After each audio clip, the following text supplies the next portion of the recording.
Good afternoon. അപ്പോൾ ഇന്ന് നമ്മൾ എടുക്കുന്നത് പേജ് നമ്പർ 139. ഈ ഒരു ചാപ്റ്ററിന്റെ ഫസ്റ്റ് പാർട്ട് നമ്മൾ ഇന്നലെ പഠിച്ചിരുന്നു. Measurement of vital parameters.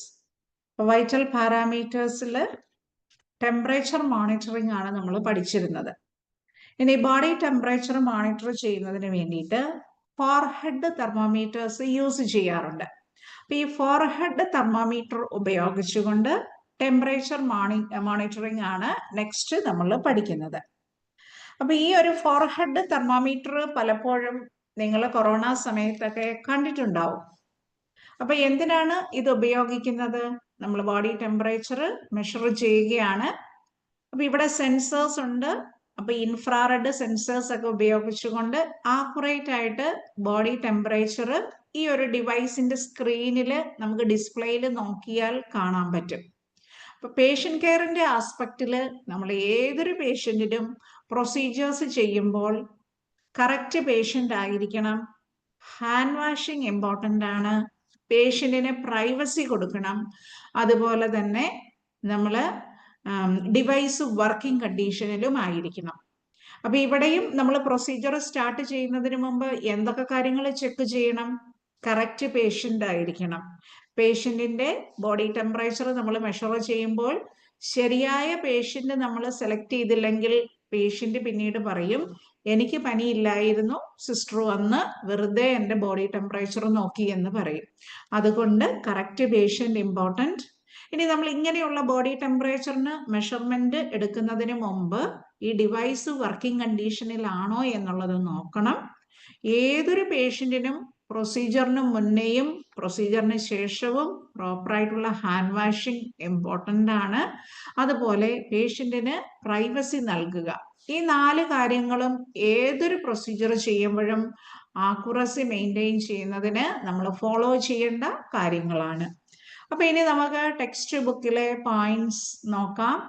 എങ്ങനെയാണ് നമ്മൾ ബോഡി ടെമ്പറേച്ചർ മെഷർ ചെയ്യുന്നത്, അതും ഫോർഹെഡ് തെർമോമീറ്റേഴ്സ് ഉപയോഗിച്ചുകൊണ്ട്. അപ്പോൾ ഒരു ഫോർഹെഡ് തെർമോമീറ്റർ എന്ന് പറയുമ്പോൾ നിങ്ങൾക്ക് ഇവിടെ പിക്ചറിൽ നോക്കിയാൽ കാണാൻ പറ്റും. കണ്ടോ, ബോഡി ടെമ്പറേച്ചർ ഈ ഒരു ചെറിയ സ്ക്രീനിൽ ഡിസ്പ്ലേ ചെയ്തിരിക്കുന്നത്. ഇനി ഇതിന്റെ പാർട്സുകൾ നമ്മൾ നോക്കിക്കഴിഞ്ഞു കഴിഞ്ഞാൽ നമുക്ക് ഇതുപോലെ ഒരു സ്ക്രീൻ കാണാം. 1-2 ബട്ടൺസ് കാണാം. ഇവിടെ നമുക്ക് ബാറ്ററി ഇടാൻ വേണ്ടിയിട്ട് നമ്മൾ ആ പിടിക്കുന്ന സ്ഥലത്ത് ബാറ്ററി ഓപ്പറേറ്റഡ് ആണ്. നമ്മൾ ടോർച്ചിലൊക്കെ ബാറ്ററി ഇടുന്നത് പോലെ തന്നെ ഇതിൻ്റെ അകത്ത് നമ്മൾ ബാറ്ററി കൊണ്ട് ഓപ്പറേറ്റ് ചെയ്യിപ്പിക്കാം. അപ്പൊ ഫസ്റ്റ് സ്റ്റെപ്പാണ് നമ്മൾ അതിൽ പഠിക്കാൻ പോകുന്നത്. അപ്പൊ പറഞ്ഞതുപോലെ page number 139. To take a temperature reading with a forehead thermometer, ensure the forehead is clean and dry. Position the sensor perpendicular to the forehead at the manufacturer's recommended distance and press the button to start reading. Wait for the beep or flash. അപ്പൊ ഇതിനു വേണ്ടിയിട്ട് നമ്മൾ ചെയ്യേണ്ടത്, ഓരോ തരത്തിലുള്ള ഡിവൈസസും നിർമ്മിക്കുമ്പോൾ manufacturers തരുന്ന instructions നമ്മൾ തീർച്ചയായും പാലിച്ചിരിക്കണം. അപ്പൊ അതിനായിട്ട് നമ്മൾ ടെമ്പറേച്ചർ മോണിറ്റർ ചെയ്യുന്നതിന് വേണ്ടിയിട്ട് ഇതുപോലെയുള്ള ഫോർഹെഡ് തെർമോമീറ്റേഴ്സ് യൂസ് ചെയ്യുമ്പോൾ ഫസ്റ്റ് നമ്മൾ പറഞ്ഞതുപോലെ കറക്റ്റ് പേഷ്യന്റ് ആയിരിക്കണം, പേഷ്യന്റിന് പ്രൈവസി നൽകണം, ഹാൻഡ് വാഷ് ചെയ്തിരിക്കണം. ഇതൊക്കെ നമ്മൾ കോമൺ ആയിട്ട് ചെയ്യുന്ന കാര്യങ്ങളാണ്. അപ്പൊ ഈ ഡിവൈസ് എടുത്തിട്ട് ആദ്യം നമ്മൾ ചെയ്യേണ്ടത് press the power button to turn on thermometer. അപ്പൊ ഈ തെർമോമീറ്റർ ഓൺ ആക്കുന്നതിന് വേണ്ടിയിട്ട് നമ്മൾ പവർ ബട്ടൺ ഓൺ ആക്കുക എന്നുള്ളതാണ്. Then wait at least 15 minutes for the device to warm up. അപ്പൊ ഈ ഡിവൈസ് നമ്മൾ പ്രവർത്തിക്കാനായിട്ട് വാമപ്പ് ആകാനായിട്ട് ചുറ്റുപാടുള്ള ടെമ്പറേച്ചർ ഒക്കെ ഇത് സെൻസ് ചെയ്യും. ഓക്കെ, അതുകൊണ്ട് wait for at least 15 minutes for the device to warm up. Third one, press the button to push the thermometer in Celsius mode. അപ്പൊ ഇതിന്റെ സൈഡിൽ നമുക്കൊരു ബട്ടൺ കൂടിയുണ്ട്. അത് സെന്റിഗ്രേഡിലാണോ ഫാരൻഹീറ്റിലാണോ നമുക്ക് ടെമ്പറേച്ചർ വേണ്ടത് എന്നുള്ളത് ചൂസ് ചെയ്യാനായിട്ടാണ്.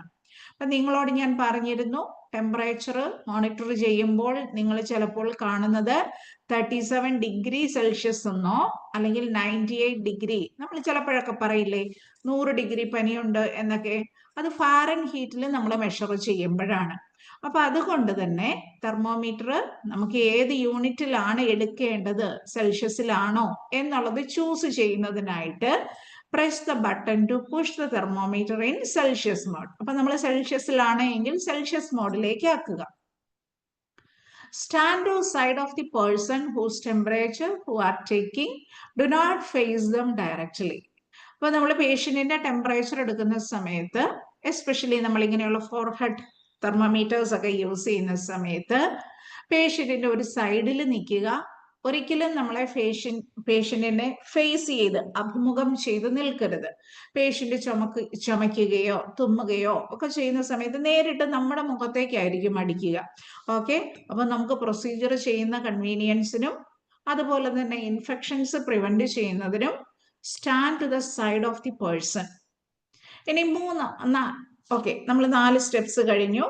5ാമത്തത്, ask the person to put the or push back hair, remove hat or glasses and wipe off perspiration as it could give inaccurate reading. ഇനി ചിലപ്പോഴൊക്കെ മുടിയൊക്കെ ഫ്രണ്ടിലേക്ക് വന്ന് കിടക്കാം, തലയിൽ കവറിങ് ഉണ്ടാവാം, തൊപ്പി, ഇങ്ങനെയുള്ള സാധനങ്ങളൊക്കെ ഇരുന്ന് കഴിഞ്ഞാൽ കറക്റ്റായിട്ട് ടെമ്പറേച്ചർ റീഡിങ് കിട്ടുകയില്ല.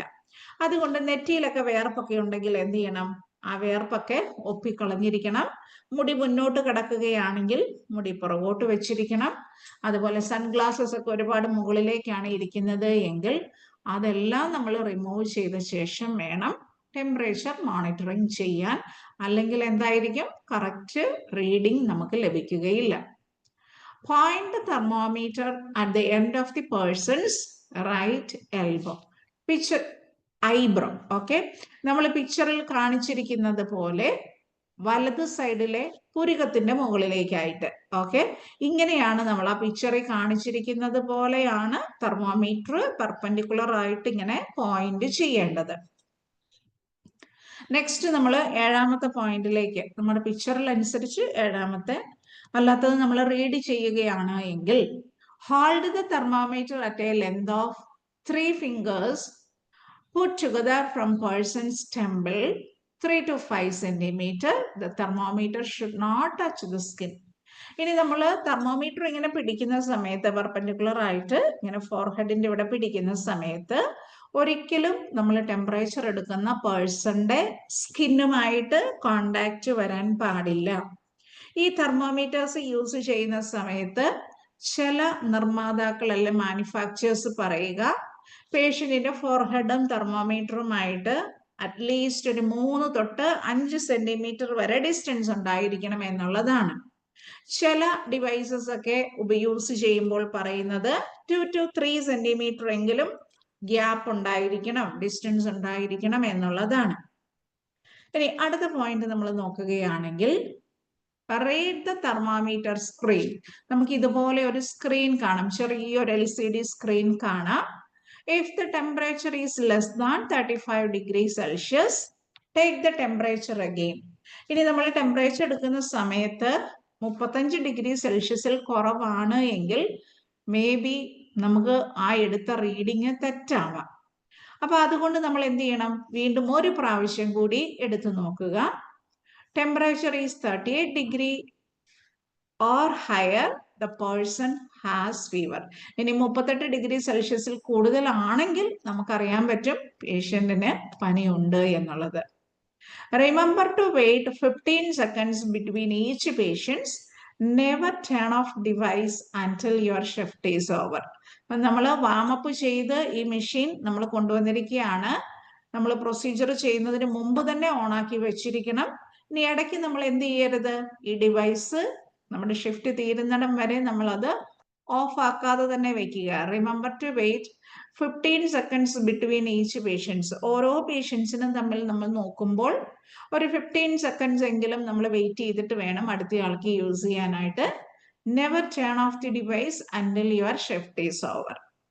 അപ്പൊ നമ്മുടെ ഷിഫ്റ്റ് തീരുന്നത് വരെ നമ്മളത് എന്ത് ചെയ്യാൻ പാടില്ല, ടേൺ ഓഫ് ചെയ്യാൻ പാടില്ല. ഇനി ഒന്ന് രണ്ട് കാര്യങ്ങൾ കൂടി അഡീഷണലി പറയാനുള്ളത്, ചിലപ്പോൾ നമ്മൾ ടെമ്പറേച്ചർ ഒക്കെ എടുക്കുന്ന സമയത്ത് ERR എന്നുള്ളത് ഇവിടെ കാണിച്ചിരിക്കും. അപ്പൊ അതിന്റെ അർത്ഥം എന്താ? എറർ വന്നിട്ടുണ്ട് എന്നുള്ളതാണ്. അങ്ങനെയാണെങ്കിൽ നമ്മൾ എന്ത് ചെയ്യണം? വീണ്ടും ടെമ്പറേച്ചർ എടുക്കുകയാണ് ചെയ്യേണ്ടത്. ഇഫ് ബ്ലാങ്ക് സ്ക്രീൻ, ഇപ്പൊ നമ്മൾ ടെമ്പറേച്ചറിന് വേണ്ടിയിട്ട് അവിടെ ടെമ്പറേച്ചർ എടുക്കാനായിട്ട് ഒരു ബട്ടൺ ഉണ്ട്, നമ്മൾ പുഷ് ചെയ്യേണ്ട ഒരു ബട്ടൺ ഉണ്ട്. അപ്പൊ ഇവിടെ നമുക്ക് ബ്ലാങ്ക് സ്ക്രീൻ ആണെങ്കിൽ check the batteries are in right place, check the batteries are new. ഈ ബാറ്ററി ചിലപ്പം നമുക്ക് ചാർജ് തീർന്നതാവാം. അപ്പൊ നമ്മൾ ഉപയോഗിച്ചിരിക്കുന്ന ഡിവൈസിന് ബാറ്ററി ഒക്കെ കറക്റ്റ് ആയിട്ടുണ്ടോ എന്ന് കൂടി ചെക്ക് ചെയ്യുക. അപ്പൊ ഇവിടെ നമ്മൾ പഠിച്ച ഒരു കാര്യം എന്ന് പറയുന്നത്, എങ്ങനെയാണ് ബോഡി ടെമ്പറേച്ചർ മെഷർ ചെയ്യുന്നത്? എന്തുപയോഗിച്ചിട്ടാണ്? നമ്മൾ ഫോർഹെഡ് തെർമോമീറ്റേഴ്സ് ഉപയോഗിച്ചിട്ട്. അപ്പൊ ഇന്നലെ നമ്മൾ മെർക്കുറി തെർമോമീറ്ററോ ഡിജിറ്റൽ തെർമോമീറ്ററോ ഒക്കെ ഉപയോഗിച്ച് രോഗിയുടെ വായിൽ വെച്ച് എങ്ങനെയാണ് സബ്ലിംഗലായിട്ട് ബോഡി ടെമ്പറേച്ചർ മെഷർ ചെയ്യുന്നത് എന്നുള്ളതായിരുന്നു പഠിച്ചത്. ഇന്ന് നമ്മൾ എന്താണ് പഠിച്ചത്? ആദ്യം പലപ്പോഴും പല സ്ഥാപനങ്ങളിലും ഫോർഹെഡ് തെർമോമീറ്റേഴ്സ് ഉപയോഗിച്ചും ടെമ്പറേച്ചർ മെഷർ ചെയ്യുന്നുണ്ട്. അപ്പൊ അങ്ങനെയാണ് എങ്കിൽ, അപ്പൊ ഇവിടെ നമുക്ക് സെൻസ് ചെയ്തിട്ടാണ് പറയുക, ഇൻഫ്രാറെഡ് സെൻസിങ് ഒക്കെ നടന്നിട്ടാണ് ഈ ഡിവൈസ് നമുക്ക് റിസൾട്ട് തരിക. ഇത് ബാറ്ററി ഓപ്പറേറ്റഡ് ആണ്, കറക്റ്റ് ആയിട്ട് ചാർജ് ഉണ്ടോ എന്നുള്ളത് നമ്മൾ നോക്കിയിരിക്കണം.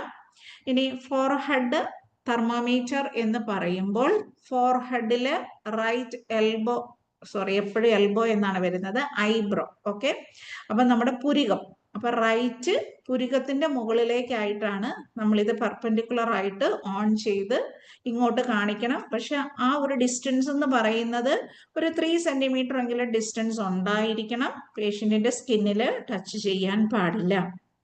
അപ്പൊ പെർപെൻഡിക്കുലർ ആയിട്ടാണ് നമ്മൾ ഈ ഒരു തെർമോമീറ്റർ ഹോൾഡ് ചെയ്ത് ബോഡി ടെമ്പറേച്ചർ മെഷർ ചെയ്യുന്നത്. അപ്പൊ ആദ്യം എന്താ ചെയ്യേണ്ടത്? Press power button. അതിനു മുമ്പ് നോർമലി ചെയ്യുന്ന കറക്റ്റ് പേഷ്യന്റ് ആയിരിക്കണം. പേഷ്യന്റിന് പ്രൈവസി. ചിലപ്പോൾ നമ്മൾ ഇങ്ങനെ ഒരു ഡിവൈസ് ഒക്കെ ഇങ്ങനെ കാണിക്കുമ്പോൾ പേഷ്യന്റ് പെട്ടെന്ന് പേടിച്ചു പോകാം. അതുകൊണ്ട് ഇത് എന്തിനുള്ള ഡിവൈസ് ആണെന്ന് പേഷ്യന്റിനോട് പറഞ്ഞു കൊടുക്കണം. ദെൻ പവർ ബട്ടൺ നമ്മൾ ഓൺ ആക്കുക. അറ്റ്ലീസ്റ്റ് 15 മിനിറ്റ്സ് വെയിറ്റ് ചെയ്ത് നമ്മൾ ഈ ടെമ്പറേച്ചർ റീഡ് ചെയ്യുന്ന തെർമോമീറ്റർ ഒക്കെ വാമപ്പായി ഒന്ന് ചൂടൊക്കെ ആയിട്ട് വരണം. അപ്പൊ നമ്മൾ അയൺ ബോക്സ് ഒക്കെ ഓൺ ആക്കുകയാണെങ്കിൽ ഒരു സമയം എടുക്കത്തില്ല അതൊന്ന് ചൂടായി വരാൻ, അതിന്റെ കോയിലൊക്കെ എന്ന് പറഞ്ഞതുപോലെ ഈ ഡിവൈസ് നമ്മൾ ഓൺ ആക്കുമ്പോൾ ജസ്റ്റ് വാമപ്പ് ആക്കാനായിട്ട് ഒരു 15 മിനിറ്റ് എങ്കിലും. സാധാരണ OPD-യിലൊക്കെ വരുന്ന നേഴ്സസ് അല്ലെങ്കിൽ അസിസ്റ്റന്റ് ഒക്കെ എന്ത് ചെയ്യും?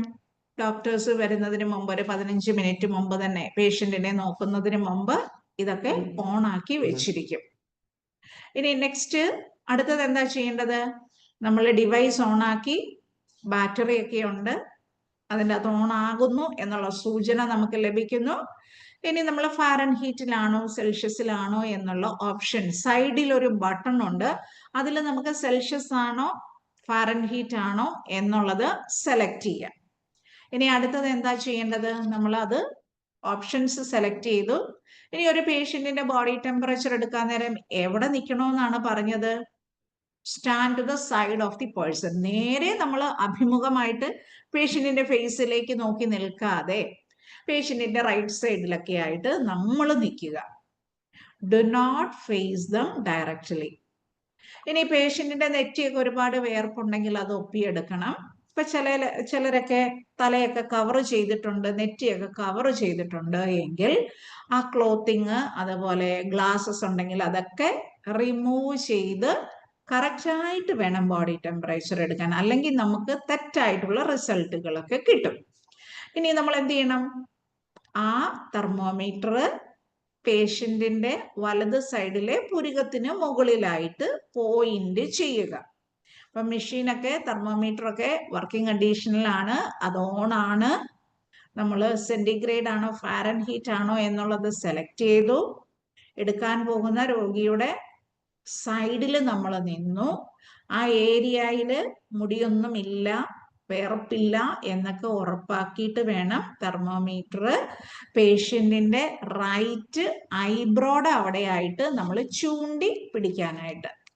ഇനി അടുത്തത് എന്താ ചെയ്യേണ്ടത്? നമുക്ക് അതിലേക്ക് ചൂണ്ടി പിടിച്ചു കഴിയുമ്പോഴത്തേനും നമുക്ക് പെർപെൻഡിക്കുലർ ആയിട്ട് ഹെഡിൽ നമ്മളിങ്ങനെ തെർമോമീറ്റർ പോയിന്റ് ഔട്ട് ചെയ്ത് കഴിയുമ്പോഴത്തേനും നമുക്ക് അവിടെ മെഷർമെന്റിന് വേണ്ടി പ്രസ് ചെയ്യാനായിട്ട് ഒരു ബട്ടൺ ഉണ്ട്.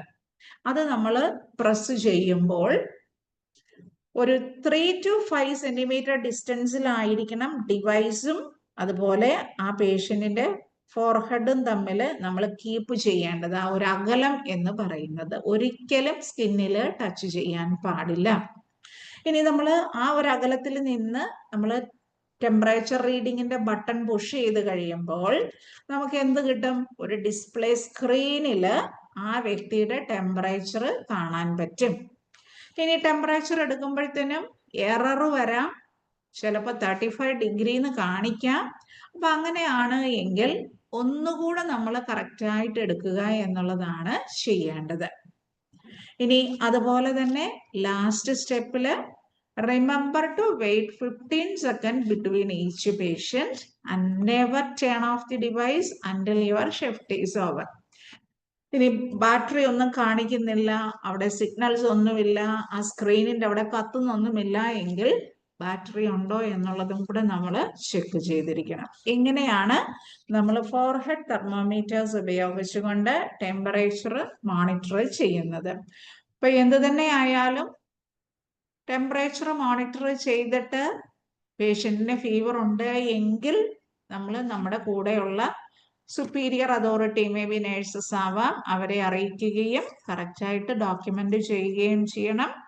After that hand washing is also very important. ഇനി നമ്മൾ അടുത്തത് ആക്സിലറി ടെമ്പറേച്ചറിനെ കുറിച്ചാണ്. അപ്പൊ എനിക്ക് ആക്സിലറി ടെമ്പറേച്ചർ എന്താണ് എന്നുള്ളതാണ് ആദ്യം ഞാൻ നിങ്ങൾക്ക് പറഞ്ഞു തരുന്നത്.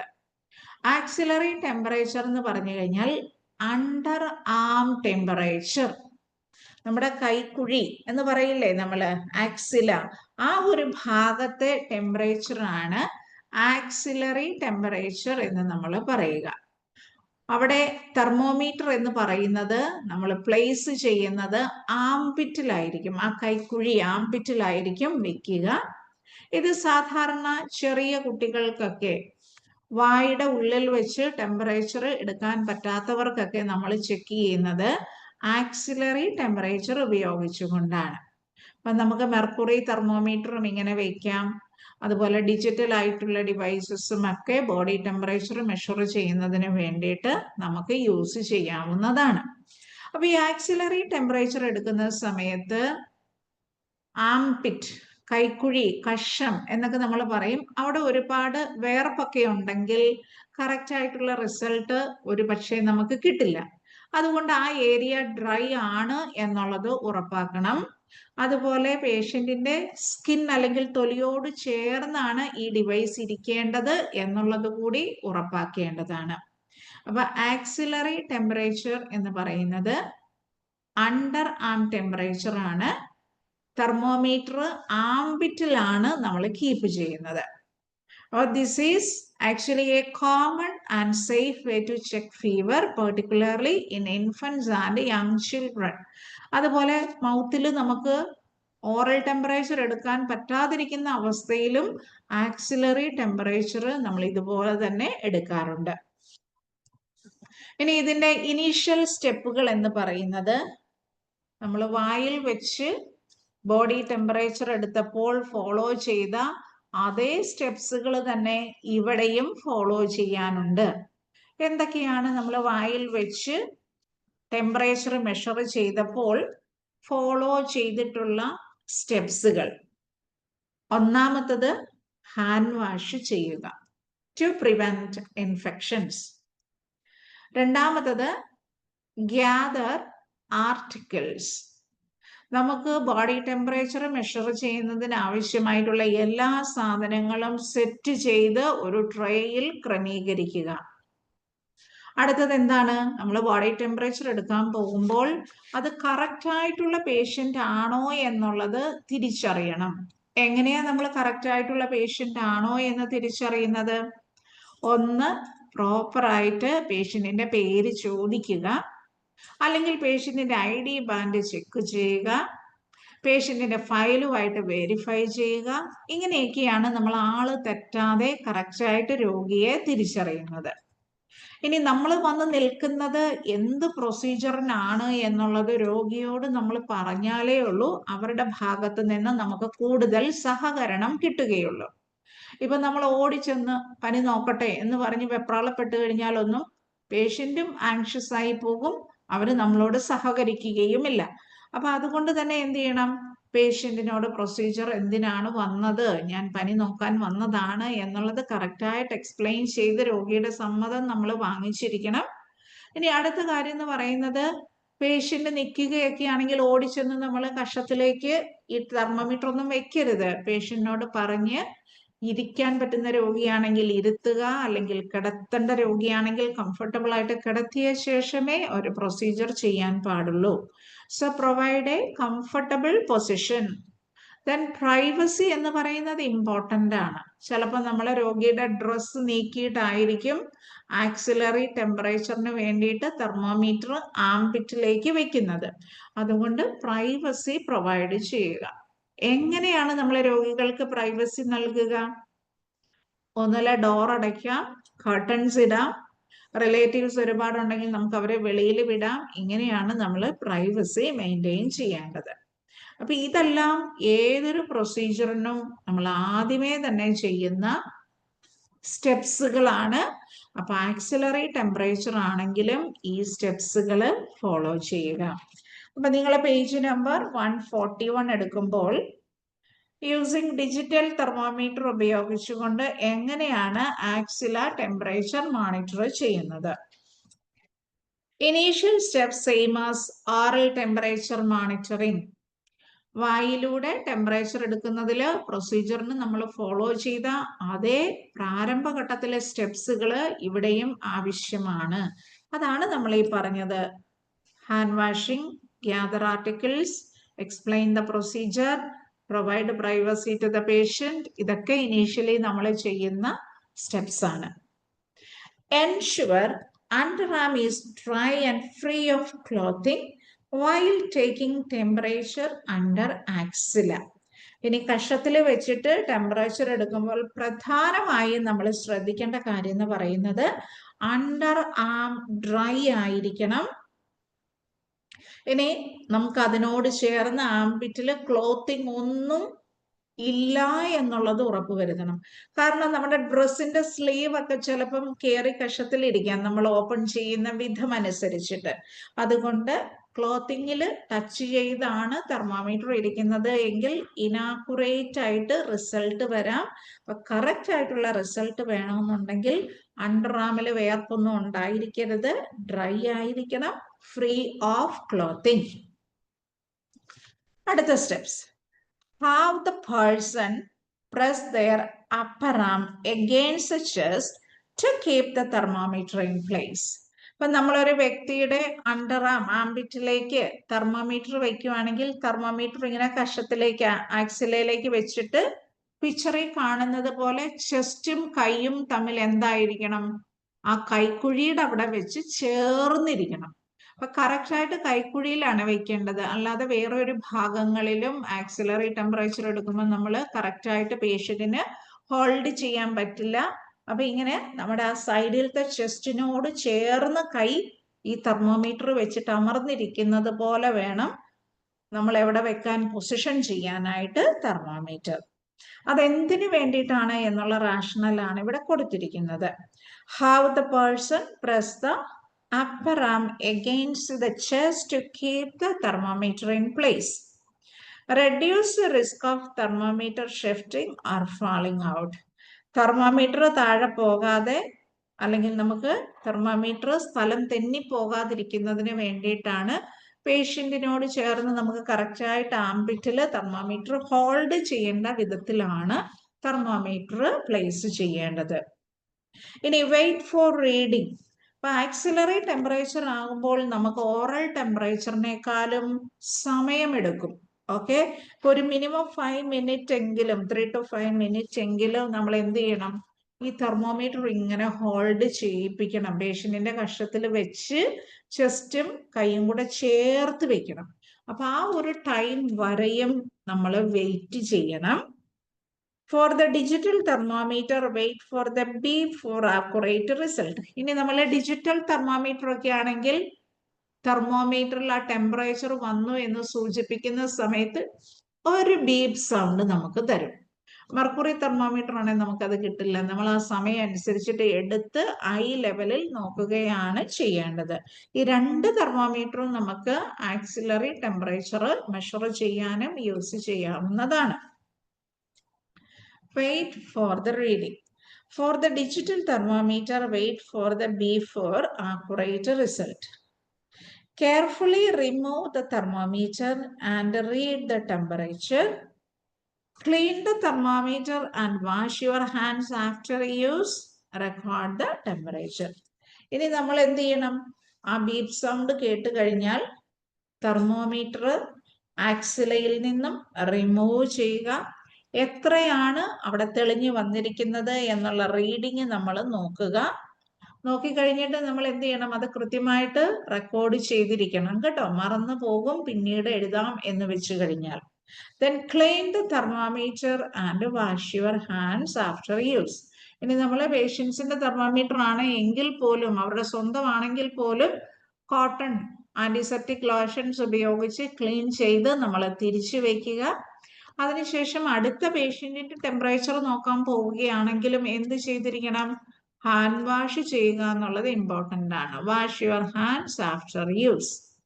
Then record the temperature for continuity of care. അപ്പം നമുക്ക് രാവിലത്തെ ഫീവർ അറിയണം, ഉച്ചക്കത്തെ ഫീവർ അറിയണം, അല്ലെങ്കിൽ മരുന്ന് കൊടുത്തിട്ട് പനി കുറഞ്ഞോ എന്നറിയണം. അപ്പോൾ കണ്ടിന്യൂറ്റി ഓഫ് കെയറിന് വേണ്ടിയിട്ട് നമ്മൾ എന്ത് ചെയ്യണം? പേഷ്യന്റിന്റെ ബോഡി ടെമ്പറേച്ചർ ഇങ്ങനെ ചെക്ക് ചെയ്ത് റെക്കോർഡ് ചെയ്ത റെക്കോർഡ് പരിശോധിക്കുന്നതായിരിക്കും. അപ്പൊ ഇവിടെ നമ്മൾ എന്താ പഠിച്ചത്? ആക്സിലറി ടെമ്പറേച്ചർ എങ്ങനെയാണ് മെഷർ ചെയ്യുന്നത് എന്നുള്ളതാണ്. അപ്പൊ എന്താണ് ഈ ആക്സിലറി ടെമ്പറേച്ചർ എന്ന് പറയുന്നത്? അണ്ടർ ആം ടെമ്പറേച്ചർ ആണ്. അതായത് ആംപിറ്റിൽ വെക്കുമ്പോൾ നമ്മൾ അങ്ങനെ മെഷർ ചെയ്യുന്ന രീതിക്കാണ് ആക്സിലറി ടെമ്പറേച്ചർ എന്ന് പറയുക. അപ്പൊ കറക്റ്റ് ആയിട്ട് ആംപിറ്റിൽ വേർപ്പൊന്നുമില്ലാതെ, ക്ലോത്ത് ഒന്നും ആംപിറ്റിൽ ഉണ്ടാവരുത്. അതായത് കഷത്തിന്റെ ഏരിയയിൽ തുണിയൊക്കെ ആയിട്ട് തുണിയുടെ പുറമേ ഒന്നും നമ്മൾ വെക്കാൻ പാടില്ല. സ്കിന്നിനോട് ചേർത്തിട്ട് ആ തെർമോമീറ്ററിന്റെ ബൾബിന്റെ ഭാഗം കറക്റ്റായിട്ട് നമ്മുടെ ആ ഒരു ആക്സിലറി ഏരിയയിൽ വന്ന് ആംബിറ്റിന്റെ ഉള്ളിലായിട്ട് ബോഡിയുമായിട്ട് കറക്റ്റായിട്ട് ചേർന്നിരുന്ന് ഒരു 3 to 5 മിനിറ്റ്സ് 5 മിനിറ്റ്സ് ഒക്കെയാണ് ആക്സിലറി ടെമ്പറേച്ചർ മെഷർമെന്റിൽ പറയുക. അതിനുശേഷം നമ്മൾ എന്ത് ചെയ്യണം? 5 മിനിറ്റ് വെയിറ്റ് ചെയ്ത്, ഇനി ഡിജിറ്റൽ തെർമോമീറ്റർ ആണെങ്കിൽ നമുക്ക് ബീപ്പ് സൗണ്ട് തരും. ആ സൗണ്ട് വരുമ്പോൾ നമ്മൾ ആക്സിലറിയിൽ നിന്ന് എടുത്ത്, അല്ലെ ആംപിറ്റിൽ നിന്ന് എടുത്തിട്ട് കറക്റ്റായിട്ട് നോക്കണം എത്രയാണ് പനി കാണിക്കുന്നത്. ഇനി അതിനുശേഷം clean the thermometer, wash your hands and record the temperature. ഇത് ആക്ച്വലി നിങ്ങൾ ചെയ്ത് പഠിച്ചാലേ ഉള്ളൂ നിങ്ങൾക്ക് കറക്റ്റായിട്ട് അറിയാൻ പറ്റുകയുള്ളൂ. എങ്കിലും മാക്സിമം ഞാൻ എക്സ്പ്ലെയിൻ ചെയ്യുന്നുണ്ട്, പിക്ചേഴ്സ് കാണിക്കുന്നുണ്ട്. സോ ഹോപ്പ്ഫുള്ളി നിങ്ങൾക്കത് മനസ്സിലാക്കാൻ പറ്റും എന്ന് ഞാൻ വിചാരിക്കുന്നു. ഇനി അടുത്തത് ടെമ്പറേച്ചർ മോണിറ്ററിങ് നമ്മൾ പഠിച്ചു. ഇനി അതുപോലെ ഫോർഹെഡ് ടെമ്പറേച്ചർ മോണിറ്ററിങ് പഠിച്ചു, ആക്സിലറി പഠിച്ചു, ഓറൽ തെർമോമീറ്റേഴ്സും പഠിച്ചു. ഇനി ഒരു തരത്തിലുള്ള തെർമോമീറ്റേഴ്സും കൂടി ഉണ്ട്, റെക്ടൽ. നമ്മൾ ന്യൂ ബോൺ ബേബീസിന്റെ ഒക്കെ ഏനൽ റീജിയണിലേക്ക്, റെക്ടത്തിലേക്ക് കയറ്റി വെച്ച് നോക്കുന്ന ഒരു തെർമോമീറ്റർ ഉണ്ട്. അപ്പൊ അതിന്റെ ബൾബിനൊരു പ്രത്യേകതയുണ്ട്. ഇപ്പൊ ഫോർ എക്സാമ്പിൾ ഞാനൊന്ന് വരച്ച് കാണിക്കാം നിങ്ങളെ. ഇപ്പൊ മെർക്കുറി തെർമോമീറ്റർ ആണ് എങ്കിൽ, ഓക്കെ, നമുക്കിങ്ങനെ നീളത്തില് തെർമോമീറ്റർ വന്നിട്ട് ഇവിടെ മെർക്കുറിയൊക്കെ തിരിയുന്ന ഒരു ബൾബിന്റെ ഭാഗമുണ്ട്. നിങ്ങൾക്ക് അറിയായിരിക്കും അല്ലെ, ഇങ്ങനെ ഒരു ഭാഗമുണ്ട് ബൾബിന്റെ ഭാഗം എന്ന് പറയുന്നത്. ഇത് ഇതുപോലെ നീണ്ടതാണ്, നമ്മൾ വായിൽ വെക്കുന്നതിന്. ഓക്കെ, ലോങ് ആയിട്ടുള്ള ഒരു ബൾബ് ഏരിയ ആയിരിക്കും ഓറൽ ടെമ്പറേച്ചർ മെഷർമെന്റ്സിൽ. അതേസമയം റെക്ടൽ തെർമോമീറ്റർ എന്ന് പറയുമ്പോൾ ഇതുപോലെ മെർക്കുറി ഉപയോഗിച്ച് നമ്മൾ ചെയ്യുന്നതാണ് എങ്കിൽ ഇങ്ങനെ വന്നിട്ട് ആ റെക്റ്റത്തിലേക്ക് കയറ്റുന്നതിന് വേണ്ടി ഇതുപോലെ ഒരു ഉരുണ്ട ഭാഗമാണ് റെക്ടൽ തെർമോമീറ്ററിൽ നമ്മൾ കാണുക. അപ്പൊ മെർക്കുറി ഒക്കെ ഇരിക്കുന്ന ഈ ഒരു ബൾബ് പോലെയുള്ള ഭാഗം ഇതുപോലെ ഉരുണ്ടായിരിക്കും ഇരിക്കുക. ഇത് റെക്ടൽ മെഷർമെന്റ്സ് എടുക്കുന്ന തെർമോമീറ്ററിലാണ് നമ്മൾ കാണുക. ഇങ്ങനെ പല വിധത്തിൽ നമുക്ക് പല ഏരിയയിൽ വെച്ചുകൊണ്ട് ബോഡി ടെമ്പറേച്ചർ മെഷർ ചെയ്യാം. ഇനി ആക്സിലറി ടെമ്പറേച്ചർ ആണ് എങ്കിലും നമ്മൾ ടെമ്പറേച്ചർ മാത്രമല്ല എടുക്കുക, എന്തുകൂടി അതിന്റെ ഒപ്പം ചെയ്യും. ഈ 5 മിനിറ്റ്സ് ആംപിറ്റില് തെർമോമീറ്റർ ഹോൾഡ് ചെയ്യുന്ന സമയം പേഷ്യന്റിന്റെ പൾസും നോക്കും, റെസ്പിറേഷനും നോക്കും, ഓക്സിജൻ ലെവലും നോക്കും. അപ്പൊ നമ്മൾ എങ്ങനെയാ പൾസ് നോക്കുക? ഏതൊക്കെ ആർട്ടറീസ് ആണ് നോർമലി നമ്മൾ TPRന്റെ സമയത്ത് പൾസ് നോക്കാനായിട്ട് ഉപയോഗിക്കുന്നത്? നമ്മൾ വളരെ സാധാരണമായിട്ട് യൂസ് ചെയ്യുന്നത് ഈ റേഡിയൽ ആർട്ടറി ആണ്.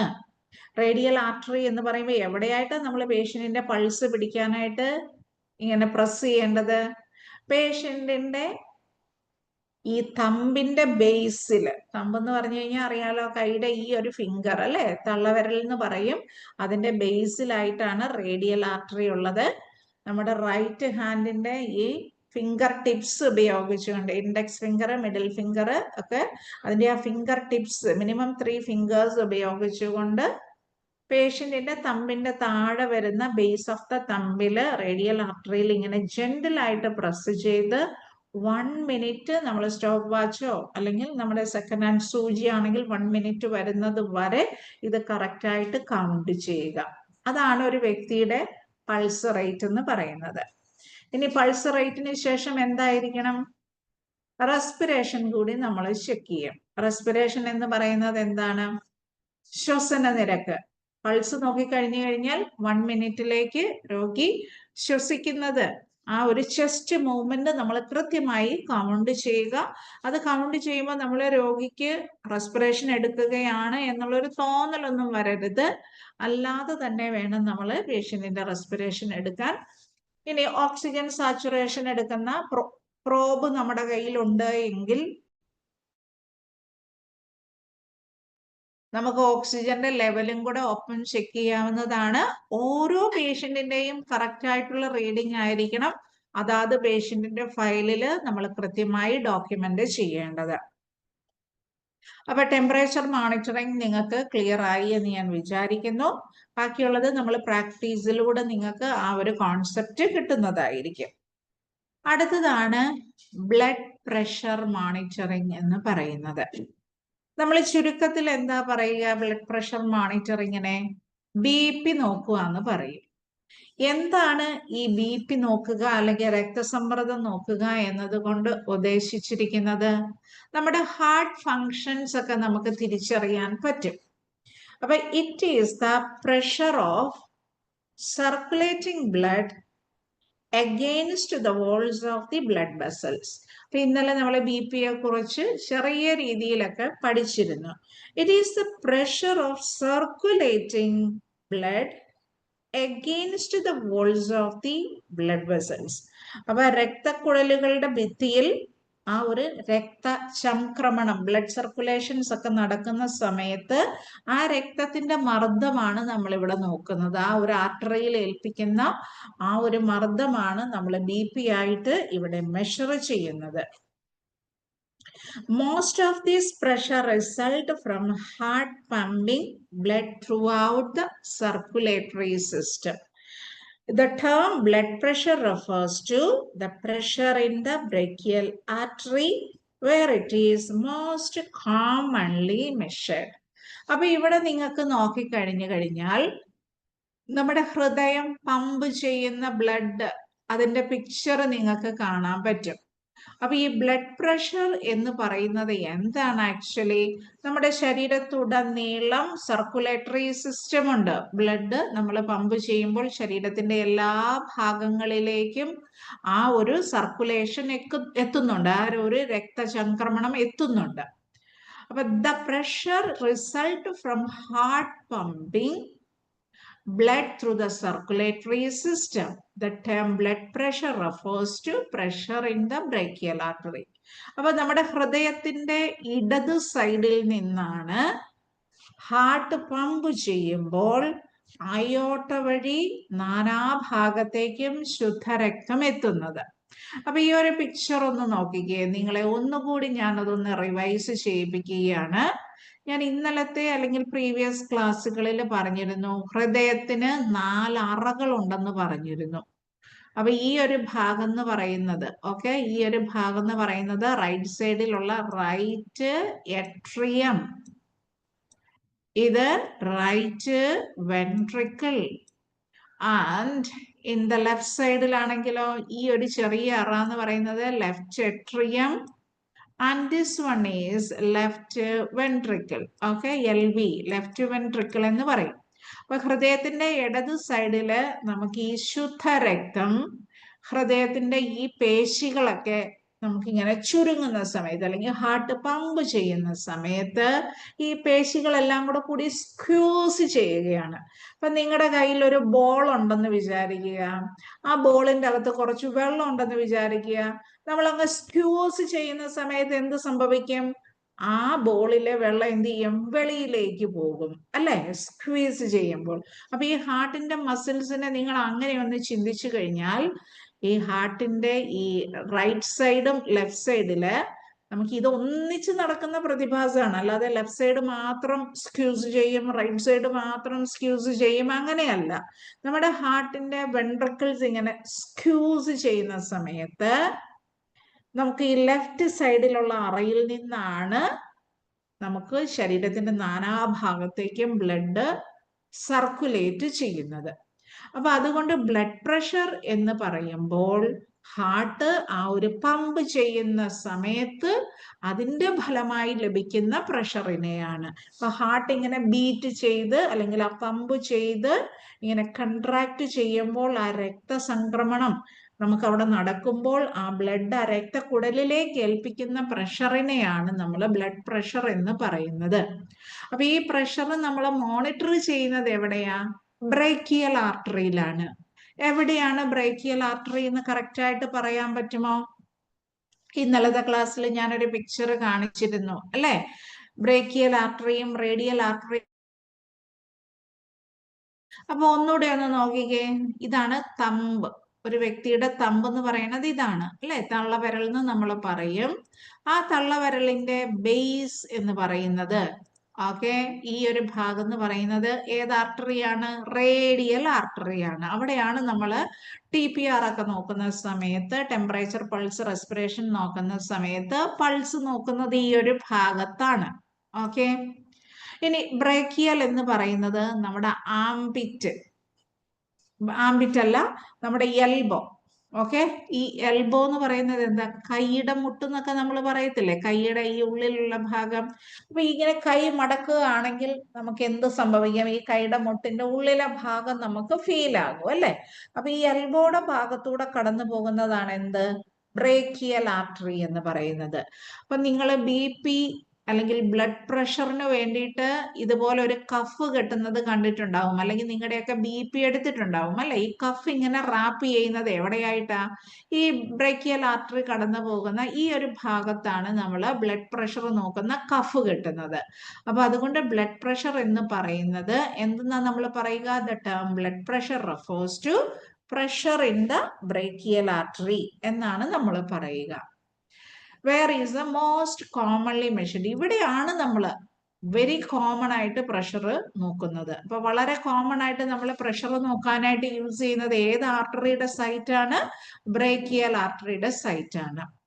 And usually expressed in terms of systolic pressure and diastolic pressure. ഇപ്പൊ നിങ്ങൾ BP നോക്കുന്ന സമയത്ത് ഡോക്ടേഴ്സ് പറയാറില്ലേ BP 130/80 ആണ്, അല്ലെങ്കിൽ നമ്മൾ ഈ ഡിവൈസിൽ കാണുന്നത് പോലെ 120/80 BP ആണ്. അപ്പൊ ഈ 120/80 നമ്മൾ ബ്ലഡ് പ്രഷർ നോക്കുമ്പോൾ ഒരു മാക്സിമം പ്രഷർ ഇവിടെ കാണിക്കുന്നുണ്ട്. ഇതിലൊരു ഹയസ്റ്റ് വാല്യൂ അല്ലെ 120. ആ 120 എന്ന് പറയുന്നത് എന്താണ്? സിസ്റ്റോളിക് BP എന്നാണ് നമ്മൾ പറയുക, സിസ്റ്റോളിക്. ഇനി താഴെ BP എടുക്കുമ്പോൾ നമുക്ക് താഴെ വരുന്നത് 120/80 80 എന്ന് പറയുന്നത് എന്താണ്? Diastolic pressure. അപ്പൊ ഈ സിസ്റ്റോളിക്കും ഡയസ്റ്റോളിക്കും കൂടെ ചേർത്തിട്ടാണ് നമ്മൾ എന്തെന്ന് പറയുക?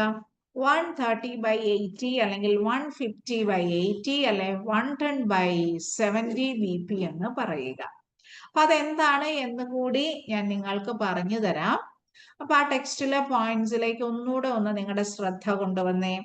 ബ്ലഡ് പ്രഷർ അഥവാ BP എന്ന് പറയുന്നത് എന്താണ്?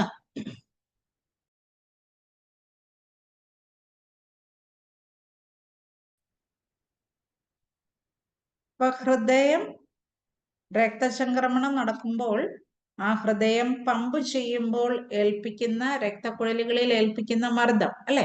ഇപ്പൊ പുസ്തകത്തിലെ point, it is the pressure of circulating blood against the walls of the blood vessels. Most of the pressure results from heart pumping blood through circulatory system. The term blood pressure refers to pressure in the brachial artery. അപ്പൊ blood pressure എന്ന് പറയുമ്പോൾ ഞാൻ പറഞ്ഞു ഹൃദയത്തിന്റെ ഈ left സൈഡില് നമുക്ക് അയോട്ടയുണ്ട്. അപ്പൊ അയോട്ടയുടെ ഓരോ ബ്രാഞ്ച് വഴിയാണ് തലച്ചോറിലേക്കും അതുപോലെ തന്നെ കിഡ്നിയിലേക്കും പ്രധാനപ്പെട്ട അവയവങ്ങളിലേക്കെല്ലാം ശുദ്ധരക്തം ഹാർട്ട് പമ്പ് ചെയ്യുന്ന സമയത്ത് എത്തപ്പെടുന്നത്. അപ്പൊ അതുകൊണ്ട് ബ്ലഡ് പ്രഷർ എടുക്കുക എന്ന് പറയുമ്പോഴത്തേനും നമ്മൾ അതിനെ pressure in the brachial artery എന്നാണ് പറയുക. ബ്രേക്കിയൽ ആർട്ടറി എവിടെയായിട്ട്? നമ്മുടെ ഈ കൈയുടെ ഈ ഭാഗമാണ് ബ്രേക്കിയൽ ആർട്ടറി എന്ന് പറയുന്നത്. പിന്നെ next point, blood pressure is usually expressed in terms of systolic pressure, that is the maximum pressure during the heartbeat. അപ്പോൾ ഒരു ഹാർട്ട് ബീറ്റിന്റെ സമയത്ത്, അതായത് ഹാർട്ട് ഇങ്ങനെ പമ്പ് ചെയ്യുന്ന സമയത്ത് മാക്സിമം പ്രഷറിനെ സിസ്റ്റോളിക് എന്നും, ഇനി ആ BP എഴുതുമ്പോൾ നമ്മൾ 120/70 120/80 എന്ന് പറയുന്നതിൽ ആ താഴെ വരുന്നതിനെയാണ് ഡയസ്റ്റോളിക് പ്രഷർ എന്ന് പറയുക. That is the minimum pressure between two heart beats in cardiac cycle. അപ്പൊ നമ്മുടെ ഹൃദയം ഇങ്ങനെ ഒരു പ്രാവശ്യം ബീറ്റ് ചെയ്യുന്ന അല്ലെങ്കിൽ ആ ഒരു കാർഡിയാക് സൈക്കിള് നടക്കുന്ന ആ ഒരു സമയത്ത് മാക്സിമം പ്രഷർ നമ്മൾ സിസ്റ്റോളിക് എന്നും അതിൽ വരുന്ന മിനിമം പ്രഷറിനെ ഡയസ്റ്റോളിക് എന്നാണ് പറയുന്നത്. And it is measured in millimetres of mercury. അപ്പൊ നമ്മൾ യൂണിറ്റിൽ അത് എക്സ്പ്രസ് ചെയ്യുമ്പോൾ, ഓക്കെ, യൂണിറ്റിൽ എക്സ്പ്രസ് ചെയ്യുമ്പോൾ 120/80 എന്ന് മാത്രമല്ല നമ്മൾ BP എഴുതുക. ഇപ്പൊ ടെമ്പറേച്ചർ ആണ് സെന്റിഗ്രേഡ് ഫാരൻഹീറ്റ് എന്ന് പറയുന്നത് പോലെ ഞാൻ BP ഒരാളുടെ എഴുതുകയാണെങ്കിൽ 120/80 ഇത് സിസ്റ്റോളിക്കും ഇത് ഡയസ്റ്റോളിക്കും. എന്നിട്ട് നോക്കിക്കേ, m millimeters of മെർക്കുറിയെ റെപ്രസെന്റ് ചെയ്യുന്നത് HG ആണ് കേട്ടോ, HG. നിങ്ങൾക്ക് ബ്രാക്കറ്റിൽ കാണാൻ പറ്റും മില്ലിമീറ്റേഴ്സ് ഓഫ് മെർക്കുറി. ഈ യൂണിറ്റും കൂടെ ചേർത്തിട്ടാണ് നമ്മൾ ബ്ലഡ് പ്രഷർ എക്സ്പ്രസ് ചെയ്യുന്നത്. ഇനി ഇതിന്റെ കൂടെ ഞാൻ നിങ്ങൾക്ക് ഈ സിസ്റ്റോളിക്കും ഡയസ്റ്റോളിക്കും എന്താണ് എന്ന് ഒന്നുകൂടി ഒന്ന് എക്സ്പ്ലെയിൻ ചെയ്തു തരാം. അപ്പൊ ഇവിടെ നോക്കിക്കേ, ഇവിടെ നിങ്ങൾക്ക് ഈ സ്ക്രീനിൽ നോക്കിയാൽ കാണാൻ പറ്റും ഞാൻ 120/80 എന്ന ബ്ലഡ് പ്രഷർ രേഖപ്പെടുത്തിയിരിക്കുന്നത്. അപ്പൊ ഇതിൽ ഏതാണ് സിസ്റ്റോളിക് പ്രഷർ എന്ന് പറയുന്നത്? 120. 80 എന്ന് പറയുന്നത് എന്താണ്? ഡയസ്റ്റോളിക് പ്രഷർ ആണ്. അപ്പൊ ഇവിടെ പ്രഷർ എന്ന് പറയുന്നത് കൺസിസ്റ്റ് ഓഫ് രണ്ട് നമ്പേഴ്സ് ആണ് വരിക. ഒരു BP നോക്കുമ്പോൾ നമുക്ക് രണ്ട് നമ്പർ ഉണ്ട്, ഡയസ്റ്റോളിക്കും സിസ്റ്റോളിക്കും വരാറുണ്ട്. സിസ്റ്റോളിക് ബ്ലഡ് പ്രഷർ എന്ന് പറയുന്നത് ഒരു ടോപ്പ് അല്ലെങ്കിൽ അതിൻ്റെ അകത്ത് വരുന്ന മാക്സിമം ആയിട്ടുള്ള നമ്പർ ആണ്. That refers to amount of pressure experienced in the arteries while heart is beating. അതായത് നമ്മുടെ ഹാർട്ട് ഇങ്ങനെ ബീറ്റ് ചെയ്യുന്ന സമയത്ത് നമ്മുടെ രക്തക്കുഴലുകൾ അനുഭവിക്കുന്ന അല്ലെങ്കിൽ ആ രക്തക്കുഴലിൽ കിട്ടുന്ന ആ ഒരു എമൗണ്ട് ഓഫ് പ്രഷർ ആണ് നമ്മൾ സിസ്റ്റോളിക് പ്രഷർ എന്ന് പറയുന്നത്. എപ്പോഴാണ്? ഹാർട്ട് ഇങ്ങനെ സ്ക്വീസ് ചെയ്യുമ്പോൾ അല്ലെങ്കിൽ ഹാർട്ട് ഇങ്ങനെ പമ്പ് ചെയ്യുന്ന, ബീറ്റ് ചെയ്യുന്ന സമയത്ത് രക്തക്കുഴലുകളിൽ എക്സ്പീരിയൻസ് ചെയ്യുന്ന ആ ഒരു എമൗണ്ട് ഓഫ് പ്രഷർ ആണ് എന്തെന്ന് പറയുക? സിസ്റ്റോളിക് ബ്ലഡ് പ്രഷർ എന്ന് പറയുക. അപ്പൊ during heart beat the heart pushes blood out into the arteries. അപ്പൊ ഞാൻ നിങ്ങളെ ഒരു പിക്ചറും കൂടെ ഒന്ന് വരച്ച് കാണിക്കാം. സപ്പോസ് ഇതാണ് ഹാർട്ട് എന്ന് വിചാരിക്കുക. ഹാർട്ടിന് എത്ര അറകളുണ്ട്? 4 മുകളിലുള്ളത് എട്രിയ എന്നും താഴെയുള്ളത് വെൻട്രിക്കിളും. ഒന്നുകൂടെ ഞാൻ എഴുതുവാണ്. റൈറ്റ് എട്രിയ, ഇത് right ventricle, this is left atria and this is left ventricle. അപ്പൊ എന്താ ഇവിടെ പറഞ്ഞത്? നമുക്ക് ഓരോ ഹാർട്ട് ബീറ്റിന്റെ സമയത്ത് heart pushes blood out into the arteries. അപ്പൊ നമ്മുടെ ഹൃദയം ഇങ്ങനെ പമ്പ് ചെയ്യുന്ന സമയത്ത് രക്തക്കുഴലിലേക്ക് എന്ത് സംഭവിക്കുന്നു? ഈ പമ്പ് ചെയ്ത് ചുരുങ്ങുമ്പോൾ നമ്മുടെ രക്തക്കുഴലിലൂടെ അല്ലെ ആർട്ടറിയിലൂടെ എന്ത് സംഭവിക്കുന്നു? ബ്ലഡ് സഞ്ചരിക്കുകയാണ് ചെയ്യുന്നത്. സോ ഡ്യൂറിങ് ഹാർട്ട് ബീറ്റ്, ഇപ്പൊ ഇത് ഒരു ഹാർട്ട് ആണെന്ന് വിചാരിക്കുക. അപ്പൊ ഹാർട്ട് ബീറ്റ് സംഭവിക്കുമ്പോ എന്ത് ചെയ്യും? The heart pushes blood out into the arteries. അപ്പൊ ഹാർട്ട് ഇങ്ങനെ കൺട്രാക്ട് ചെയ്യുന്നു, ആ മസിൽസ് എല്ലാം ഇങ്ങനെ കൺട്രാക്ട് ചെയ്യുന്ന സമയത്ത് അതിന്റെ ഉള്ളിലുള്ള രക്തത്തിനെ നമ്മുടെ രക്തക്കുഴൽ അല്ലെ ധമനി എന്നൊക്കെ നമ്മൾ പറയും, ആർട്ടറീസിലേക്ക് പുഷ് ചെയ്യുകയാണ് ചെയ്യുന്നത്. അപ്പൊ ആ സമയത്ത് ആ രക്തക്കുഴലില് ആ ഹാർട്ട് ഇങ്ങനെ സ്ക്യൂസ് ചെയ്ത് ബ്ലഡിനെ വിടുന്ന സമയത്ത് ഉണ്ടാക്കുന്ന ആ ഒരു മാക്സിമം പ്രഷറിനെ എന്തെന്ന് പറയുന്നു? സിസ്റ്റോളിക് പ്രഷർ എന്ന് പറയുന്നു. ഇനി ഡയസ്റ്റോളിക് എന്ന് പറയുന്നതോ? ബ്ലഡ് പ്രഷർ റീഡിംഗ് എടുക്കുമ്പോൾ ഈ താഴെ കാണുന്നതിനെയാണ് ഡയസ്റ്റോളിക് പ്രഷർ എന്ന് പറയുന്നത്. അതാണ് ആ ബോട്ടം നമ്പർ സൂചിപ്പിക്കുന്നത്. അപ്പൊ നമുക്ക് ഹാർട്ട് ബീറ്റിന്റെ ഇടയ്ക്ക് ഹാർട്ട് ഒരു ശകല സമയം ഒന്ന് കൺട്രാക്ട് ചെയ്യുന്നു, കൺട്രാക്ട് ചെയ്തിട്ട് എന്ത് ചെയ്യുന്നു? റിലാക്സ് ചെയ്യും, കൺട്രാക്ട് ചെയ്യും, റിലാക്സ് ചെയ്യും. അപ്പൊ ഈ സമയത്ത് ആ ഒരു റെസ്റ്റിംഗ് പീരീഡില് എന്ത് സംഭവിക്കുന്നു? ആ ഒരു റെസ്റ്റിന്റെ സമയത്ത് കിട്ടുന്ന അല്ലെങ്കിൽ ആ ഹാർട്ട് ബീറ്റിന്റെ സമയത്ത് ഇത് ഫില്ല് ചെയ്യാനായിട്ട് എടുക്കുന്ന ആ ഒരു സമയത്തില് നമുക്ക് ലഭിക്കുന്ന ആ ഒരു പ്രഷറാണ് ഡയസ്റ്റോളിക് പ്രഷർ എന്ന് പറയുക. Which is the bottom number refers to amount of pressure in the arteries while heart is resting. ഈ പമ്പിങ് ഒക്കെ കഴിഞ്ഞിട്ട് അതൊരു ശകലം നേരം റെസ്റ്റ് ചെയ്യുന്നുണ്ട്, ആ ഒരു പ്രഷറാണ് എന്തെന്ന് പറയുന്നത്? ഡയസ്റ്റോളിക് പ്രഷർ എന്ന് പറയുന്നത്. അപ്പൊ ഇതിൻ്റെ അകത്ത് ഏറ്റവും മാക്സിമം വരുന്നത് ഏതായിരിക്കും? ഒരു BP റീഡിംഗ് അല്ലെ ബ്ലഡ് പ്രഷർ റീഡിംഗ് എടുത്തു കഴിയുമ്പോൾ നമുക്ക് ഏതാണ് കൂടുതൽ വരിക? മാക്സിമം പ്രഷർ എന്ന് പറയുന്നത് എന്താണ്? അതിൻ്റെ അകത്തെ ഡയസ്റ്റോളിക് പ്രഷർ ആയിരിക്കും. ഇനി ആ BP എടുക്കുമ്പോൾ ലോവസ്റ്റ് ആണെങ്കിലോ അതില് നമുക്ക് മാക്സിമം വരുന്നത് സിസ്റ്റോളിക്കും, പറഞ്ഞത് തെറ്റുണ്ടെങ്കിൽ മാക്സിമം വരുന്നത് സിസ്റ്റോളിക്കും താഴെ വരുന്നത് ഡയസ്റ്റോളിക്കും ആയിരിക്കും. അപ്പൊ 1-2 എക്സാമ്പിളും കൂടെ ചെയ്യിപ്പിച്ചിട്ട് നിങ്ങൾ അത് കറക്റ്റ് ആയിട്ട് പറയുമെന്ന് ഞാൻ വിചാരിക്കുന്നു. ഇപ്പൊ ഞാൻ 120/80 millimeters ഓഫ് HG ആണ്, മില്ലിമീറ്റേഴ്സ് ഓഫ് മെർക്കുറി ഒരാളുടെ BP. അപ്പൊ ഇതിൻ്റെ അകത്ത് മാക്സിമം പ്രഷർ എന്ന് പറയുന്നത് ഏതാ? ഇതിൻ്റെ അകത്ത് വലിയ പ്രഷർ എന്ന് പറയുന്നത് എന്താണ്? Maximum pressure 120. ആ 120 എന്ത് BP ആണ്? Systolic pressure. Then minimum pressure ഏതാണ്? ഇതിലെ ചെറിയ വാല്യൂ എന്ന് പറയുന്നത് ഇതെന്തായിരിക്കും? Diastolic pressure, diastolic. ഇനി ഞാൻ ഒന്നുകൂടെ വേറൊരു എക്സാമ്പിൾ എഴുതുകയാണ്, നിങ്ങൾ തന്നെ ഇത് പറയണം. ഓക്കെ, അടുത്തത് BP ഞാൻ എഴുതുന്നു. 140/80 millimeters ഓഫ് മെർക്കുറി. അപ്പൊ ഇതിൻ്റെ അകത്ത് ഏതാണ് സിസ്റ്റോളിക് പ്രഷർ? സിസ്റ്റോളിക് പ്രഷർ എന്ന് പറയുന്നത് മാക്സിമം പ്രഷർ, ദാറ്റ് ഈസ് 140. അടുത്തത് ഡയസ്റ്റോളിക് പ്രഷർ എന്ന് പറയുന്നത് BP റീഡിങ്ങിലെ നമ്മുടെ മിനിമം പ്രഷർ, അതായത് ഹാർട്ട് റെസ്റ്റ് ചെയ്യുമ്പോൾ ഉള്ള ആ ഒരു പ്രഷർ, അതിനെയാണ് നമ്മൾ ഡയസ്റ്റോളിക് എന്ന് പറയുന്നത്. അപ്പൊ ആ ഡയസ്റ്റോളിക് എന്ന് പറയുന്നതാണ് ഈ താഴെ വരുന്ന BP. 1 more വാല്യൂസ് ഞാൻ ഇവിടെ എഴുതുകയാണ്. അടുത്തത് എഴുതാൻ പോകുന്നത് 110 അല്ലെങ്കിൽ 1 ton divided by 70 mm of HG, millimetres of mercury അതിന്റെ യൂണിറ്റ് ആണ്. അത് അങ്ങനെയാണ് നമ്മൾ BP മെഷർ ചെയ്ത് എഴുതുക. അപ്പൊ സിസ്റ്റോളിക് പ്രഷർ ഇതിൽ ഏതാണ്? സിസ്റ്റോളിക് എന്ന് പറയുന്നത് 110.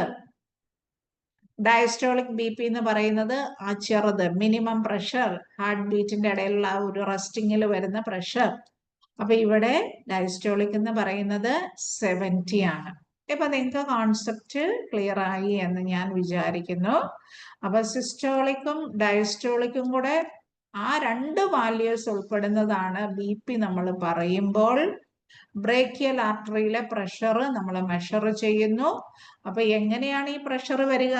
ഹാർട്ട് പമ്പ് ചെയ്യുമ്പോൾ രക്തക്കുഴലിലൂടെ ബ്ലഡ് സഞ്ചരിക്കുന്നു. അപ്പൊ ആ ആർട്ടറീസിൽ, ധമനികളിൽ അല്ലെങ്കിൽ രക്തക്കുഴലുകളിൽ ഏൽപ്പിക്കുന്ന സമ്മർദ്ദമാണ് ബ്ലഡ് പ്രഷർ എന്ന് നമ്മൾ പറയുക. രക്തക്കുഴലുകളുടെ ഭിത്തിയില് ആ ബ്ലഡ് സർക്കുലേഷൻസ് ഒക്കെ നടക്കുമ്പോൾ ഹാർട്ട് ഇങ്ങനെ പമ്പ് ചെയ്യുമ്പോൾ ഏൽപ്പിക്കുന്ന മർദ്ദത്തിനെയാണ് BP എന്ന് പറയുക.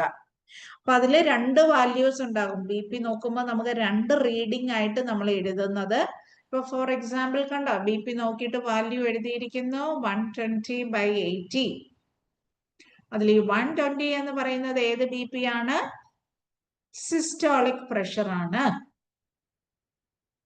ദെൻ ഈ താഴെ വരുന്ന 80 എന്ന് പറയുന്നത് ഡയസ്റ്റോളിക് പ്രഷർ. അപ്പൊ ഇതെടുത്തെടുത്ത് ഞാൻ പറയുന്നതിന്റെ കാര്യം, ചിലപ്പോഴൊക്കെ നമ്മൾ ഡോക്ടേഴ്സിന്റെ കൂടെയൊക്കെ വർക്ക് ചെയ്യുമ്പോൾ ഡോക്ടേഴ്സ് നമ്മളോട് ചോദിക്കും പേഷ്യന്റിന്റെ സിസ്റ്റോളിക് BP എത്രയുണ്ട്? അപ്പൊ നമ്മൾ ഒരിക്കലും പോയി ആ താഴത്തെ വാല്യൂ പറയരുത്. ചിലപ്പോൾ ചോദിക്കും ഡയസ്റ്റോളിക് BP എത്രയിലാണ്? അപ്പൊ 80 ആണ്. 120/80 80 ആണ് എന്ന് നമ്മൾ വളരെ കോൺഫിഡൻറ്റോട് കൂടിയിട്ട് പറയണം. അതുകൊണ്ടാണ് ഇതിലെ ഈ റീഡിങ്ങില് BP എഴുതുമ്പോൾ ഏതാണ് സിസ്റ്റോളിക് എന്നും ഏതാണ് ഡയസ്റ്റോളിക് എന്നുള്ളത് ഞാൻ എടുത്തെടുത്ത് പറഞ്ഞത്. ഇനി എന്തിനാണ് നമ്മൾ ബ്ലഡ് പ്രഷർ നോക്കുന്നത്? നമ്മൾ റുട്ടീൻ ആയിട്ട് ഒരു മെഡിക്കൽ ചെക്കപ്പിനൊക്കെ പോയി കഴിഞ്ഞാൽ, ഹെൽത്ത് ചെക്കപ്പിന് പോയാലും എന്ത് നോക്കും? ബ്ലഡ് പ്രഷർ നോക്കാറുണ്ട്. ഓക്കെ. ഇനി അതുപോലെ നമുക്ക് എന്ത് അസുഖമായിട്ട് പോയാലും വൈറ്റൽ സയൻസ് നോക്കുന്നതിന്റെ കൂടെ ബ്ലഡ് പ്രഷർ നോക്കാറുണ്ട്. ഇനി നമുക്ക് ഒരു സർജറി കഴിഞ്ഞാലോ? സർജറി കഴിഞ്ഞാലും കണ്ടിന്യൂസ് ആയിട്ട് BP നോക്കും. ഇനി ICU കിടക്കുന്ന രോഗികൾക്കോ നമ്മൾ കണ്ടിന്യൂസ് ആയിട്ട് 15 മിനിറ്റ്സ് അല്ലെങ്കിൽ 30 മിനിറ്റ്സ് 1 അവർ ഇടവിട്ട് ബ്ലഡ് പ്രഷർ നമ്മൾ നോക്കും. BPക്കുള്ള മരുന്ന് സ്റ്റാർട്ട് ചെയ്യുന്നതിന് മുമ്പ് നമ്മൾ ബ്ലഡ് പ്രഷർ നോക്കും. BPയുടെ മരുന്ന് കഴിക്കുന്നവരിലും കൃത്യമായിട്ട് BP കൺട്രോൾഡ് ആണോ എന്നറിയാനായിട്ട് ബ്ലഡ് പ്രഷർ നമ്മൾ നോക്കാറുണ്ട്.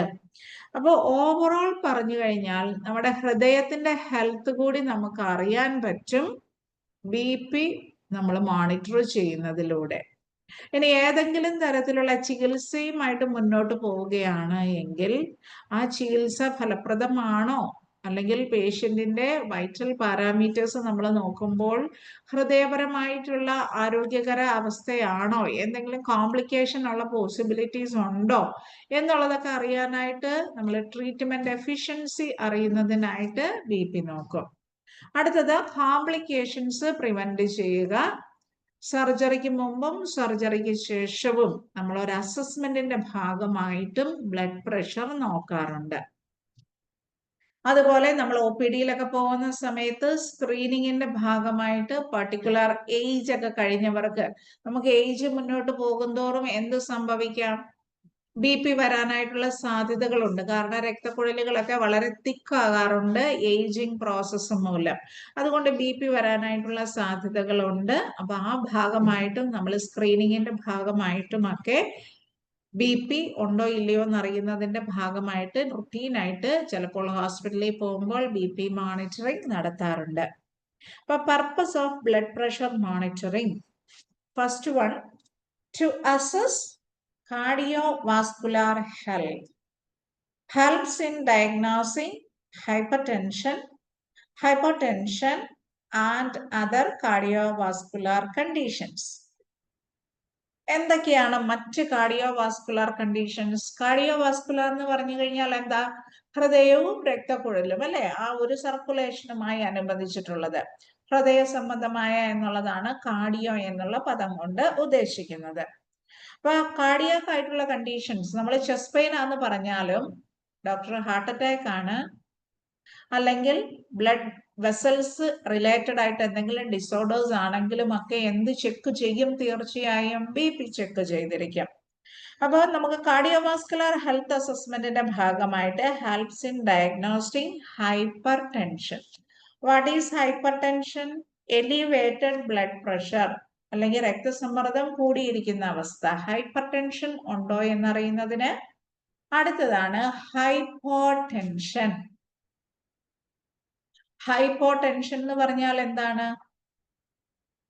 ബ്ലഡ് ഷുഗർ, ബ്ലഡ് പ്രഷർ താഴുന്ന അവസ്ഥ, നമ്മുടെ പ്രഷർ താഴുന്ന അവസ്ഥ, അതിനെയാണ് ഹൈപ്പോടെൻഷൻ എന്ന് പറയുക. പ്രഷർ താന്നു പോകുന്ന അവസ്ഥ ഹൈപ്പോടെൻഷൻ. അപ്പൊ ഹൈപ്പർ ടെൻഷൻ ഉയർന്ന സമ്മർദ്ദം, രക്തസമ്മർദ്ദം ആണെങ്കിൽ അതിന്റെ ഓപ്പോസിറ്റ് ആണ് ഹൈപ്പോടെൻഷൻ എന്ന് പറയുന്നത്. Or other cardiovascular conditions. അതുപോലെ ഹൃദയ സംബന്ധമായിട്ടുള്ള മറ്റ് കണ്ടീഷൻസ് ഒക്കെ നമുക്ക് അറിയുന്നതിന് നമുക്ക് ഒരു വ്യക്തിയുടെ BP മോണിറ്റർ ചെയ്താൽ അറിയാൻ പറ്റും. രണ്ടാമത്തത് monitor treatment efficiency. Ensure medication or lifestyle changes in effective in controlling BP. അപ്പൊ നമുക്ക് ഒരുപാട് വണ്ണമുള്ള രോഗികളാകാം, മെലിഞ്ഞ രോഗികളാകാം, BP ഉള്ള രോഗികളാകാം. ഓക്കെ, അപ്പൊ ഇങ്ങനെയുള്ള കണ്ടീഷൻസിലെല്ലാം നമുക്ക് ഇഫക്റ്റീവ് ഇൻ കൺട്രോളിംഗ് BP എന്ന് പറയുന്നത് ഇമ്പോർട്ടൻ്റ് ആണ്. Ensures medication or lifestyle changes are effective in controlling BP. അപ്പൊ രക്തസമ്മർദ്ദം കൺട്രോൾ ചെയ്യുന്നതിന്റെ ഭാഗമായിട്ട് നമ്മൾ മെഡിക്കേഷൻസ് ഒക്കെ കൊടുക്കുന്നുണ്ട്. അപ്പൊ രക്തസമ്മർദ്ദമൊക്കെ കൺട്രോളിലായോ, നമ്മൾ കൊടുത്ത മരുന്ന് ഫലപ്രദമാണോ എന്നുള്ളത് ഉറപ്പ് വരുത്തുന്നതിന് വേണ്ടിയിട്ട് ആ ട്രീറ്റ്മെന്റിന്റെ എഫിഷ്യൻസി മോണിറ്റർ ചെയ്യാനായിട്ട് BP നോക്കും. അപ്പൊ നമുക്ക് ആദ്യമായിട്ടൊക്കെ BPയുടെ ഒരു ടെൻഡൻസി ഒക്കെ ആണെങ്കിൽ നമ്മൾ കറക്റ്റായിട്ട് ഇടയ്ക്കിടയ്ക്ക് റെഗുലർലി ചെക്ക് ചെയ്ത് BP ഉണ്ട് എന്ന് ഉറപ്പ് വരുത്തിയിട്ടായിരിക്കും ഡോക്ടേഴ്സ് ട്രീറ്റ്മെന്റ് തരിക. ഇനി BP ഉണ്ട് എന്ന് മനസ്സിലാക്കി നമുക്ക് മരുന്നുകൾ സ്റ്റാർട്ട് ചെയ്താൽ ആ ട്രീറ്റ്മെന്റുമായിട്ട് BPയുടെ മരുന്ന് കഴിച്ചിട്ട് പേഷ്യന്റിന് BP കൺട്രോൾഡ് ആയോ, അതാണ് നമ്മൾ ട്രീറ്റ്മെന്റ് എഫിഷ്യൻസി എന്നതുകൊണ്ട് ഉദ്ദേശിക്കുന്നത്. So monitor treatment efficiency. Ensures medication or lifestyle changes are effective in controlling BP. ഇനി മൂന്നാമത്തത് to prevent complications. Early detection of abnormal BP can help to prevent stroke, heart disease and kidney damage. ഇനി അതുപോലെ abnormal ആയിട്ടുള്ള BP, abnormal ആയിട്ടുള്ള BP എന്ന് പറഞ്ഞു കഴിഞ്ഞാൽ elevated ആയിട്ടുള്ള BPനെ എന്തെന്നാ പറയുക? Hyper tension. കുറഞ്ഞ BPനെ എന്തെന്നാ നമ്മൾ പറയുക? തീരെ ബ്ലഡ് പ്രഷർ താഴുവാണെങ്കിൽ ഹൈപ്പോടെൻഷൻ. അപ്പൊ ഇതുപോലെയുള്ള കോംപ്ലിക്കേഷൻസ് നമുക്ക് നേരത്തെ തിരിച്ചറിയുക. ഇനി BP കൂടിക്കഴിഞ്ഞാൽ എന്തിലേക്കൊക്കെ പോകാം? സ്ട്രോക്ക് വരാനായിട്ടുള്ള സാധ്യതയുണ്ട് അല്ലെ. തലച്ചോറിലേക്കൊക്കെയുള്ള ആ ഒരു രക്തപ്രവാഹം എന്ന് പറയുന്നത് നമുക്ക് എന്ത് ചെയ്യും? ആ രക്തക്കുഴലുകളിലൊക്കെ പൊട്ടിയിട്ട് ചിലപ്പോൾ എന്താ സ്ട്രോക്ക് ഒക്കെ വരാം. So early detection of abnormal BP can help to prevent stroke, heart disease and kidney damage. അപ്പൊ കിഡ്നി ഡാമേജ് ആകും, അതുപോലെ ഹാർട്ട് ഡിസീസ് ഉണ്ടാകാം, സ്ട്രോക്ക് ഉണ്ടാകാം. അമിതമായിട്ടുള്ള രക്തസമ്മർദ്ദം ആണെങ്കിൽ നമുക്ക് ഇങ്ങനെയുള്ള കോംപ്ലിക്കേഷൻസ് ഒക്കെ ഉണ്ടാകാം. രക്തസമ്മർദ്ദം കൂടി പേഷ്യന്റിന് സ്ട്രോക്ക് വരാം, അതുപോലെ കിഡ്നി ഡാമേജ്, ഹാർട്ട് ഡിസീസ് ഒക്കെ ഉണ്ടാകാം. അതുകൊണ്ട് അത് പ്രിവെന്റ് ചെയ്യുന്നതിന് വേണ്ടിയിട്ട്, അങ്ങനെയുള്ള കോംപ്ലിക്കേഷൻസ് പ്രിവെന്റ് ചെയ്യുന്നതിന് നമ്മൾ BP റെഗുലർ ആയിട്ട് മോണിറ്റർ ചെയ്തിരിക്കണം. Next pre-operative and post-operative assessment. ഈ വേർഡുകൾ പ്രീ-ഓപ്പറേറ്റീവ് എന്ന് പറഞ്ഞു കഴിഞ്ഞാൽ എന്താണ്? സർജറിക്ക് മുമ്പ്. പോസ്റ്റ് ഓപ്പറേറ്റീവ്, പോസ്റ്റ് എന്ന് പറഞ്ഞാൽ ആഫ്റ്റർ ആണ് കേട്ടോ. ആഫ്റ്റർ സർജറി ശേഷവും രോഗിയുടെ കണ്ടീഷൻസ് എങ്ങനെയുണ്ട് എന്ന് അസസ് ചെയ്യുക. So monitor patient stability before and after surgery. സർജറിക്ക് മുമ്പും സർജറിക്ക് ശേഷവും പേഷ്യന്റിന്റെ ആ ഒരു കണ്ടീഷൻ നമുക്ക് അസസ് ചെയ്യുക എന്നുള്ളത്. അടുത്തതാണ് evaluate stress response. BP variations help to assess stress, dehydration or shock in a patient. അപ്പൊ ഇവിടെ നമ്മൾ പറയുന്നത് നമുക്ക് നോർമലി ഒരു സ്ട്രെസ് ആങ്സൈറ്റി ഒക്കെ ഉണ്ടായി കഴിഞ്ഞാൽ എന്താ സംഭവിക്കുക? ശരീരത്തിൽ അഡ്രിനാലിൻ ഹോർമോൺസ് ഉൽപ്പാദിപ്പിക്കും അല്ലെ? നമ്മൾ പെട്ടെന്ന് കണ്ട് പേടിച്ചു, ചിലപ്പോൾ BP കൂടുതലായിരിക്കും. അപ്പൊ നമുക്കിങ്ങനെ സ്ട്രെസ് റെസ്പോൺസുമായി അനുബന്ധിച്ചിട്ടുള്ള BP ആണോ എന്ന് ഇവാലുവേറ്റ് ചെയ്യാം. അപ്പൊ ചിലപ്പോൾ നമ്മൾ ഹോസ്പിറ്റലിൽ പോയി കഴിഞ്ഞിട്ട് നമുക്ക് ഹോസ്പിറ്റലിൽ പേടിയാകുമ്പോൾ BP നോക്കുമ്പോൾ ചിലപ്പോൾ BP കൂടുതലായിരിക്കും അല്ലെ?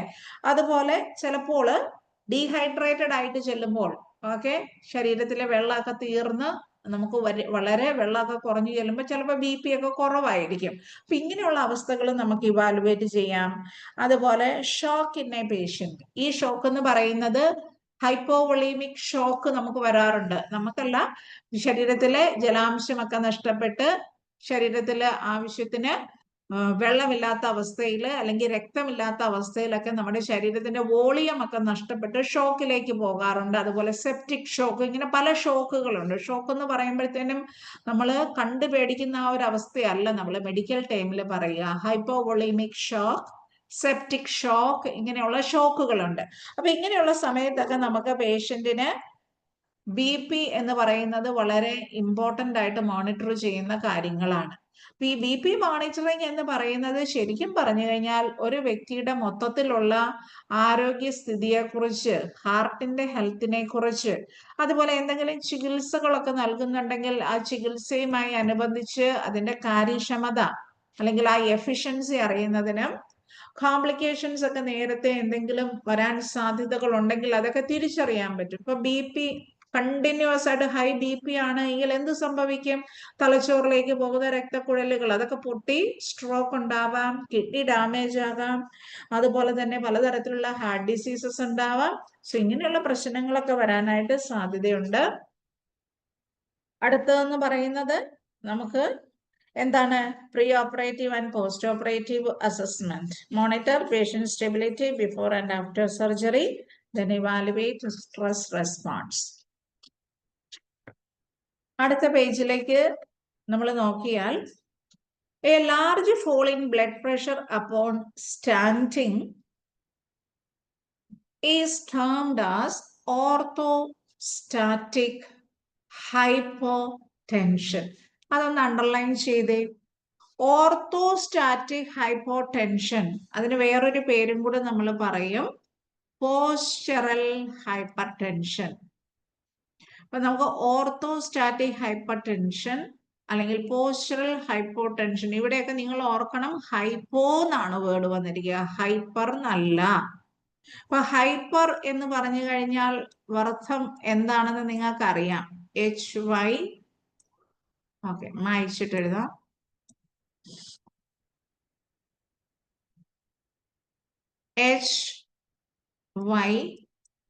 HYPER. What is the meaning of hyper? Elevated or increased എന്നാണ് അല്ലെ?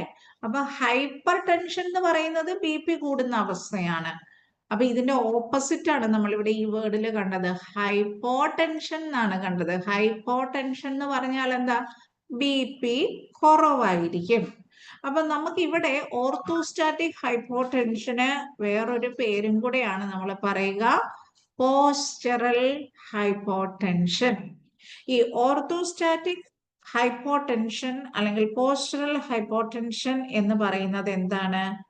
ഒരു വ്യക്തി എഴുന്നേറ്റ് നിൽക്കുമ്പോൾ ആ വ്യക്തിയുടെ സിസ്റ്റോളിക് BPയോ ഡയസ്റ്റോളിക് BPയോ പെട്ടെന്ന് താഴുന്നതിനെയാണ് ഓർത്തോസ്റ്റാറ്റിക് ഹൈപ്പോടെൻഷൻ എന്ന് പറയുക.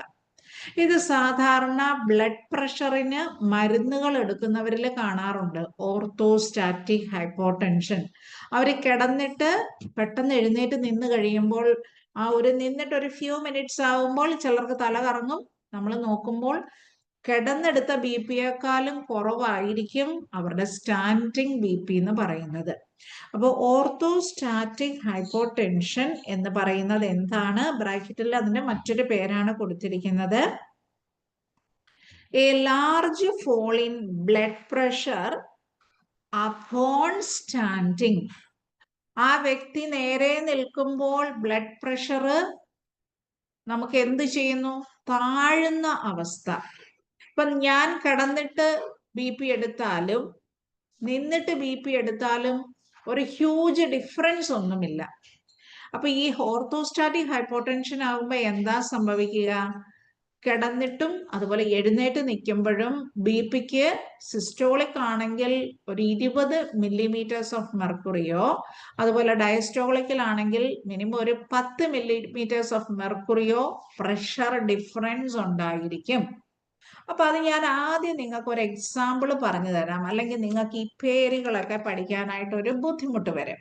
അപ്പൊ ഞാനൊരു എക്സാമ്പിൾ പറയാം.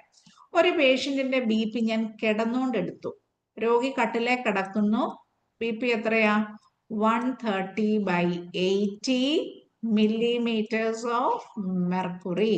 ഇത് പേഷ്യന്റ് കിടന്നിട്ട് ലൈങ് BP. ഇനി അതുപോലെ തന്നെ പേഷ്യന്റിന്റെ BP ഞാൻ എഴുന്നേറ്റ് നിർത്തി എടുക്കുകയാണ്. BP നമ്മൾ പേഷ്യന്റിന്റെ സ്റ്റാൻഡിങ്ങിൽ നിൽക്കുന്നു. രോഗിയെ ഞാൻ എഴുന്നേപ്പിച്ച് നിർത്തിയിട്ട് BP എടുത്തപ്പോൾ പേഷ്യന്റിന്റെ BP 105/60 millimeters ഓഫ് മെർക്കുറി. അപ്പൊ കിടത്തിയെടുത്തപ്പോൾ പേഷ്യന്റിന്റെ BP എത്രയാണ്? പേഷ്യന്റ് ലൈങ് പൊസിഷനിൽ BP 130/80. ആ പേഷ്യന്റിനെ ഞാൻ എഴുന്നേപ്പിച്ച് നിർത്തിയപ്പോൾ BP ഏതാണ്? 105/60. ഇനി രണ്ട് വാല്യൂവിലും ഏതാണ് സിസ്റ്റോളിക് BP എന്ന് പറയുന്നത്? സിസ്റ്റോളിക് എന്ന് പറയുന്നത് നമ്മൾ ആദ്യം വരുന്ന ആ മാക്സിമം BP ആണ് പറയുക. അപ്പൊ ഇതിൻ്റെ അകത്ത് 130 നോക്കിക്കേ. അപ്പൊ സിസ്റ്റോളിക് BP പേഷ്യന്റ് കിടന്ന് ഞാൻ എടുത്തപ്പോൾ അത് 130 ആണ്. അതേ പേഷ്യന്റിന്റെ തന്നെ ഞാൻ എഴുന്നേപ്പിച്ച് നിർത്തി BP നോക്കിയപ്പോൾ ആ സിസ്റ്റോളിക് BP എത്രയാണ്? 105. അപ്പൊ ഇത് തമ്മിലുള്ള വ്യത്യാസം എത്രയാണ്? ഇത് തമ്മില് വ്യത്യാസം 25 അല്ലെ? 130ന്ന് 105 പോയാൽ എത്രയാ? 25. അപ്പൊ നോക്കിക്കേ, ഈ ഡയസ്റ്റോളിക് സിസ്റ്റോളിക് അതവിടെ വേർതിരിച്ച് നിങ്ങൾ അവിടെ നിർത്തുക. പേഷ്യന്റിനെ എഴുന്നേപ്പിച്ച് നിർത്തിയപ്പോൾ ഞാൻ ആദ്യമേ ചെക്ക് ചെയ്തത് ഈ തന്നിരിക്കുന്ന വാല്യൂവില് സിസ്റ്റോളിക് പ്രഷർ ആണ് നോക്കിയത്. സിസ്റ്റോളിക് എന്ന് പറഞ്ഞാൽ എന്താണ്? ആ ഒരു മാക്സിമം പ്രഷർ. ആ മാക്സിമം പ്രഷർ തന്നിരിക്കുന്ന റീഡിങ്ങില് പേഷ്യന്റ് കിടക്കുമ്പോൾ 130 എന്നുള്ളതാണ് സിസ്റ്റോളിക്. എഴുന്നേറ്റ് നിൽക്കുമ്പോഴും മാക്സിമം പ്രഷർ എന്നുള്ളത് എന്താണ്? 105. That is systolic. ഈ സിസ്റ്റോളിക്കും സിസ്റ്റോളിക്കും തമ്മിൽ ഞാൻ ഒന്ന് കുറച്ച് നോക്കി. രണ്ടിന്റെയും കൂടെ ഡിഫറൻസ് എത്ര കിട്ടി? 25. അപ്പൊ ഇവിടെ എന്താ പറഞ്ഞിരിക്കുന്നത്? A large fall in blood pressure upon standing. അപ്പൊ ഇവിടെ നിങ്ങൾക്ക് നോക്കിക്കഴിഞ്ഞാൽ സിസ്റ്റോളിക് BP കിടന്നുകൊണ്ടെടുത്തപ്പോഴും എഴുന്നേറ്റ് നിന്ന് എടുത്തപ്പോഴും ഒരു ഡിഫറൻസ് ഉണ്ട്. എത്രയാ? 25 millimeters ഓഫ് മെർക്കുറി. അപ്പൊ a large fall in blood pressure upon standing. Typically systolic or diastolic pressure. അപ്പൊ നമുക്ക് സിസ്റ്റോളിക് ഇവിടെ കുറഞ്ഞതായിട്ട് നമ്മൾ കണ്ടു. ഇനി ഡയസ്റ്റോളിക് നമ്മൾ നോക്കിയാലോ? ഇവിടെ നോക്കിക്കേ, 80 ആണ് ഡയസ്റ്റോളിക് കിട്ടിയിരിക്കുന്നത്. അപ്പൊ ഇതൊന്ന് മായ്ക്കുകയാണ് ഞാൻ. 80. അപ്പൊ ഡയസ്റ്റോളിക് BP നമ്മൾ നോക്കിയാലും എന്താണ്? 80. ആ ഒരു ചെറിയ പ്രഷർ എന്ന് പറയുന്നത് എത്രയാ? നമ്മൾ തന്നിരിക്കുന്ന BPയില് 80. അത് കഴിഞ്ഞ് 105/60 ആണെന്ന് തോന്നി ഞാൻ എഴുതിയത്. അപ്പൊ ഇവിടെ ആണെങ്കിലും ഈ ഡയസ്റ്റോളിക് BP നമ്മൾ നോക്കിയാലും ഇവിടെയും രണ്ടും തമ്മിൽ എന്താണ്? ഒരു വ്യത്യാസം നമുക്ക് അനുഭവപ്പെടുന്നുണ്ട്. അപ്പൊ ഇങ്ങനെ പേഷ്യന്റ് നമ്മുടെ ബ്ലഡ് പ്രഷറുകൾ തമ്മിൽ സിസ്റ്റോളിക്കും ഡയസ്റ്റോളിക്കും പ്രഷർ ആകാം. അവിടെ 20 അതിൽ കൂടുതലോ ഒരു large fall in blood pressure വരികയാണെങ്കിൽ അതിനെയാണ് നമ്മൾ എന്തെന്ന് പറയുക? ഓർത്തോസ്റ്റാറ്റിക് ഹൈപ്പോടെൻഷൻ എന്ന് പറയുക. അല്ലെങ്കിൽ അതിന് പറയുന്ന പേരാണ് പോസ്ചറൽ ഹൈപ്പർടെൻഷൻ എന്ന് പറയുക. പോസ്ചറൽ ഹൈപ്പോടെൻഷൻ എന്ന് പറയുക. ഹൈപ്പോയാണ് കേട്ടോ. HYPO ഹൈപ്പോ, ഹൈപ്പോടെൻഷൻ എന്ന് പറയുക. ഇപ്പൊ നിങ്ങൾക്ക് ക്ലിയർ ആയോ? ഒന്നുകൂടെ ഒരു എക്സാമ്പിൾ വേണോ? ഇപ്പൊ ഞാനൊരു പേഷ്യന്റിനെ കിടത്തി BP എടുത്തു. ഓക്കെ, കിടത്തി ബി പി എടുത്തപ്പോൾ പേഷ്യന്റിന് 130/80. അതേ പേഷ്യന്റിനെ തന്നെ ഞാൻ എഴുന്നേപ്പിച്ച് ഫ്യൂ മിനിറ്റ്സ് നിർത്തിയിട്ട് ആ പേഷ്യന്റിന്റെ ബി പി ഞാൻ എടുത്തു. അപ്പോൾ കാണുന്നത് 100/70. അപ്പൊ രണ്ടും തമ്മിൽ ഒരു വ്യത്യാസമില്ലേ? A fall in blood pressure രണ്ടും തമ്മിൽ നമുക്ക് കാണാൻ പറ്റും. ടിപ്പിക്കലി നമ്മൾ സിസ്റ്റോളിക് ബി പി നോക്കുമ്പോൾ പേഷ്യന്റ് കിടന്നപ്പോൾ 130, എഴുന്നേപ്പിച്ചപ്പോൾ സിസ്റ്റോളിക് എത്രയാണ്? 100. അപ്പൊ രണ്ടും തമ്മിൽ സിസ്റ്റോളിക് ബി പിയിൽ എത്ര വന്ന വ്യത്യാസം? 30. ഡയസ്റ്റോളിക് നമ്മൾ നോക്കുവാണെങ്കിലോ ഇവിടെ 80, ഇവിടെ 70. അപ്പൊ ഇവിടെ ആണെങ്കിൽ ഒരു 10ന്റെ ഡിഫറൻസ് വന്നിട്ടുണ്ട്. അപ്പൊ a large fall in blood pressure upon standing. എഴുന്നേറ്റ് നിൽക്കുമ്പോൾ നമുക്ക് പേഷ്യന്റ് കിടന്നതിൽ നിന്നും എഴുന്നേറ്റ് നിൽക്കുമ്പോൾ ഒരു ബ്ലഡ് പ്രഷറിന്റെ ലാർജ് കുറവ് അല്ലെങ്കിൽ ഫോള് വരുന്നുണ്ടെങ്കിൽ അങ്ങനെ വരുന്നതിനെയാണ് എന്തെന്ന് പറയുക? ഓർത്തോസ്റ്റാറ്റിക് ഹൈപ്പോടെൻഷൻ എന്ന് പറയുക, അല്ലെങ്കിൽ പോസ്ചറൽ ഹൈപ്പർടെൻഷൻ എന്ന് പറയുക. Postural hypertension. അപ്പൊ രണ്ടും ഹൈപ്പോ ആണ്, കുറവാണ് എന്നുള്ളത് ഓർത്തുകൊള്ളുക. ഇനി blood pressure that is too low is known as hypotension. ഇനി ഏറ്റവും താഴെ ബ്ലഡ് പ്രഷർ നമ്മൾ ലോ ആണ് എങ്കിൽ ആ പേഷ്യന്റിന്റെ ബി പി കുറവാണ് എന്നുള്ളത് നമ്മൾ പറയുന്നത് ഹൈപ്പോടെൻഷൻ ആണെന്നാണ്. നോർമൽ ബി പിയെക്കാളും വളരെ കുറവാണ് എങ്കിൽ ആ പേഷ്യന്റിന്റെ ബി പി കുറവാണ് എന്നുള്ളത് എന്താണ് ഉദ്ദേശിക്കുന്നത്? ഹൈപ്പോടെൻഷൻ എന്നുള്ള പദമാണ് യൂസ് ചെയ്യുന്നത്. ഇനി ബ്ലഡ് പ്രഷർ ഹൈ ആണെങ്കിൽ അതിനെ എന്തെന്നാ പറയുക? ഹൈപ്പർ ടെൻഷൻ എന്നുമാണ് പറയുക. ലോ ബി പിനെ ഹൈപ്പോടെൻഷൻ. അപ്പോൾ ഓർത്തോസ്റ്റാറ്റിക് ഹൈപ്പോടെൻഷൻ, പോസ്ചറൽ ഹൈപ്പോടെൻഷനിലൊക്കെ എന്തായിരിക്കും? ബി പികള് നമ്മൾ കിടത്തിയും നിർത്തിയും എടുക്കുമ്പോൾ സിസ്റ്റോളിക്കും ഡയസ്റ്റോളിക്കും തമ്മിൽ ഒരു വ്യത്യാസമുണ്ട്. അതിനെയാണ് നമ്മൾ ഓർത്തോസ്റ്റാറ്റിക് ഹൈപ്പോടെൻഷൻ എന്ന് പറയുക. ക്ലിയർ ആണോ? ഡൈജസ്റ്റ് ചെയ്യാൻ ബുദ്ധിമുട്ടുണ്ടോ? ഇനി അടുത്തത് ബ്ലഡ് പ്രഷർ കാറ്റഗറീസ്. നമ്മൾ ബ്ലഡ് പ്രഷറിനെ ബി പിയുടെ ആ ഒരു മെഷർമെന്റ് അനുസരിച്ച് പല വിഭാഗത്തിലാണ് പെടുത്തിയിരിക്കുന്നത്. അപ്പൊ normal B P in adult സാധാരണ എല്ലാരോടും ചോദിച്ചാൽ പറയും, നമ്മൾ പറയും 120/80 ആണ്, 120/80 millimeters ഓഫ് മെർക്കുറി ആണ് നോർമലി അഡൾട്ട് ആയിട്ടുള്ളവരുടെ ബി പി എന്ന് നമ്മൾ കൺസിഡർ ചെയ്യുന്നത്. അപ്പൊ ഇതിനകത്ത് 120 എന്ന് പറയുന്നത് എന്താണ്? സിസ്റ്റോളിക് ബി പി എന്നും 80 എന്ന് പറയുന്നത് ഡയസ്റ്റോളിക് ബി പി എന്നുമാണ് പറയുക. ഇനി നമ്മൾ ചിലർക്കൊക്കെ ബി പി കൂടാറുണ്ട്. ബി പി കൂടുന്ന ഉയർന്ന രക്തസമ്മർദ്ദത്തിന് എന്താ മെഡിക്കൽ ടൈമിൽ പറയുക? ഹൈപ്പർ ടെൻഷൻ ഉണ്ട് എന്നുള്ളതാണ് പറയുക. അപ്പൊ സ്റ്റേജ് 1 ഹൈപ്പർ ടെൻഷൻ. അപ്പൊ ബി പി നമ്മൾ പറയും കുറച്ച് ബി പി ഉണ്ട് എന്ന് നമ്മൾ പറയുമ്പോൾ എന്താ? ബി പിയുടെ ആ ഒരു സ്റ്റേജ് 1 എന്നാണ് പറയുക. അതിൽ സിസ്റ്റോളിക് പ്രഷർ എന്ന് പറയുന്നത് 130 to 139ഉം ഡയസ്റ്റോളിക് പ്രഷർ എന്ന് പറയുന്നത് എന്തായിരിക്കും? 80 to 89ഉം ആയിരിക്കും. അപ്പൊ ഇവിടെ നമുക്ക് സ്റ്റേജ് 1 ബി പിയുടെ സ്റ്റേജസ് നമ്മൾ പറയുമ്പോൾ കുറച്ച് ബി പി ഉണ്ട് എന്ന് ആയിരിക്കും നമ്മൾ പറയുക, അല്ലെ? അപ്പൊ നമുക്ക് കുറച്ച് ബി പി ഉണ്ട് എന്നുള്ളത് നമ്മൾ പറയുന്നത് ഒരു ബി പി റീഡിങ് വരുമ്പോൾ അതിന്റെ ആ ടോപ്പ് നമ്പർ എന്ന് പറയുന്നത് സിസ്റ്റോളിക്കും അതിൻ്റെ അകത്ത് വരുന്ന ആ ചെറിയ റീഡിങ് ബോട്ടം നമ്പർ എന്ന് പറയുന്നതാണ് ഡയസ്റ്റോളിക് പ്രഷർ എന്നും പറയുക. അപ്പൊ അതിന്റെ അടിസ്ഥാനത്തിൽ നമ്മൾ പറയുമ്പോൾ സിസ്റ്റോളിക് പ്രഷർ 130 തൊട്ട് 139 വരെയും ഡയസ്റ്റോളിക് പ്രഷർ 80 to 89 ആണെങ്കിൽ അത് സ്റ്റേജ് 1 ഹൈപ്പർ ടെൻഷൻ എന്നാണ് പറയുക. ഇനി സ്റ്റേജ് 2 ഹൈപ്പർ ടെൻഷൻ എന്ന് പറയുന്നത് സിസ്റ്റോളിക് പ്രഷർ 140 അതിൽ കൂടുതലോ ഡയസ്റ്റോളിക് പ്രഷർ 40 അതിൽ 90 അതിൽ കൂടുതലോ. അപ്പൊ ഇതിനെയാണ് നമ്മൾ സ്റ്റേജ് 2 എന്ന് പറയുക. അപ്പൊ സിസ്റ്റോളിക് പ്രഷർ എന്ന് പറയുന്നത് നിങ്ങൾ പറയണം 140/95. ഇത് ഏത് സ്റ്റേജിലുള്ള ഹൈപ്പർ ടെൻഷൻ ആണ്? സ്റ്റേജ് 2. എന്തുകൊണ്ടാണ് സ്റ്റേജ് 2 എന്ന് പറയുക?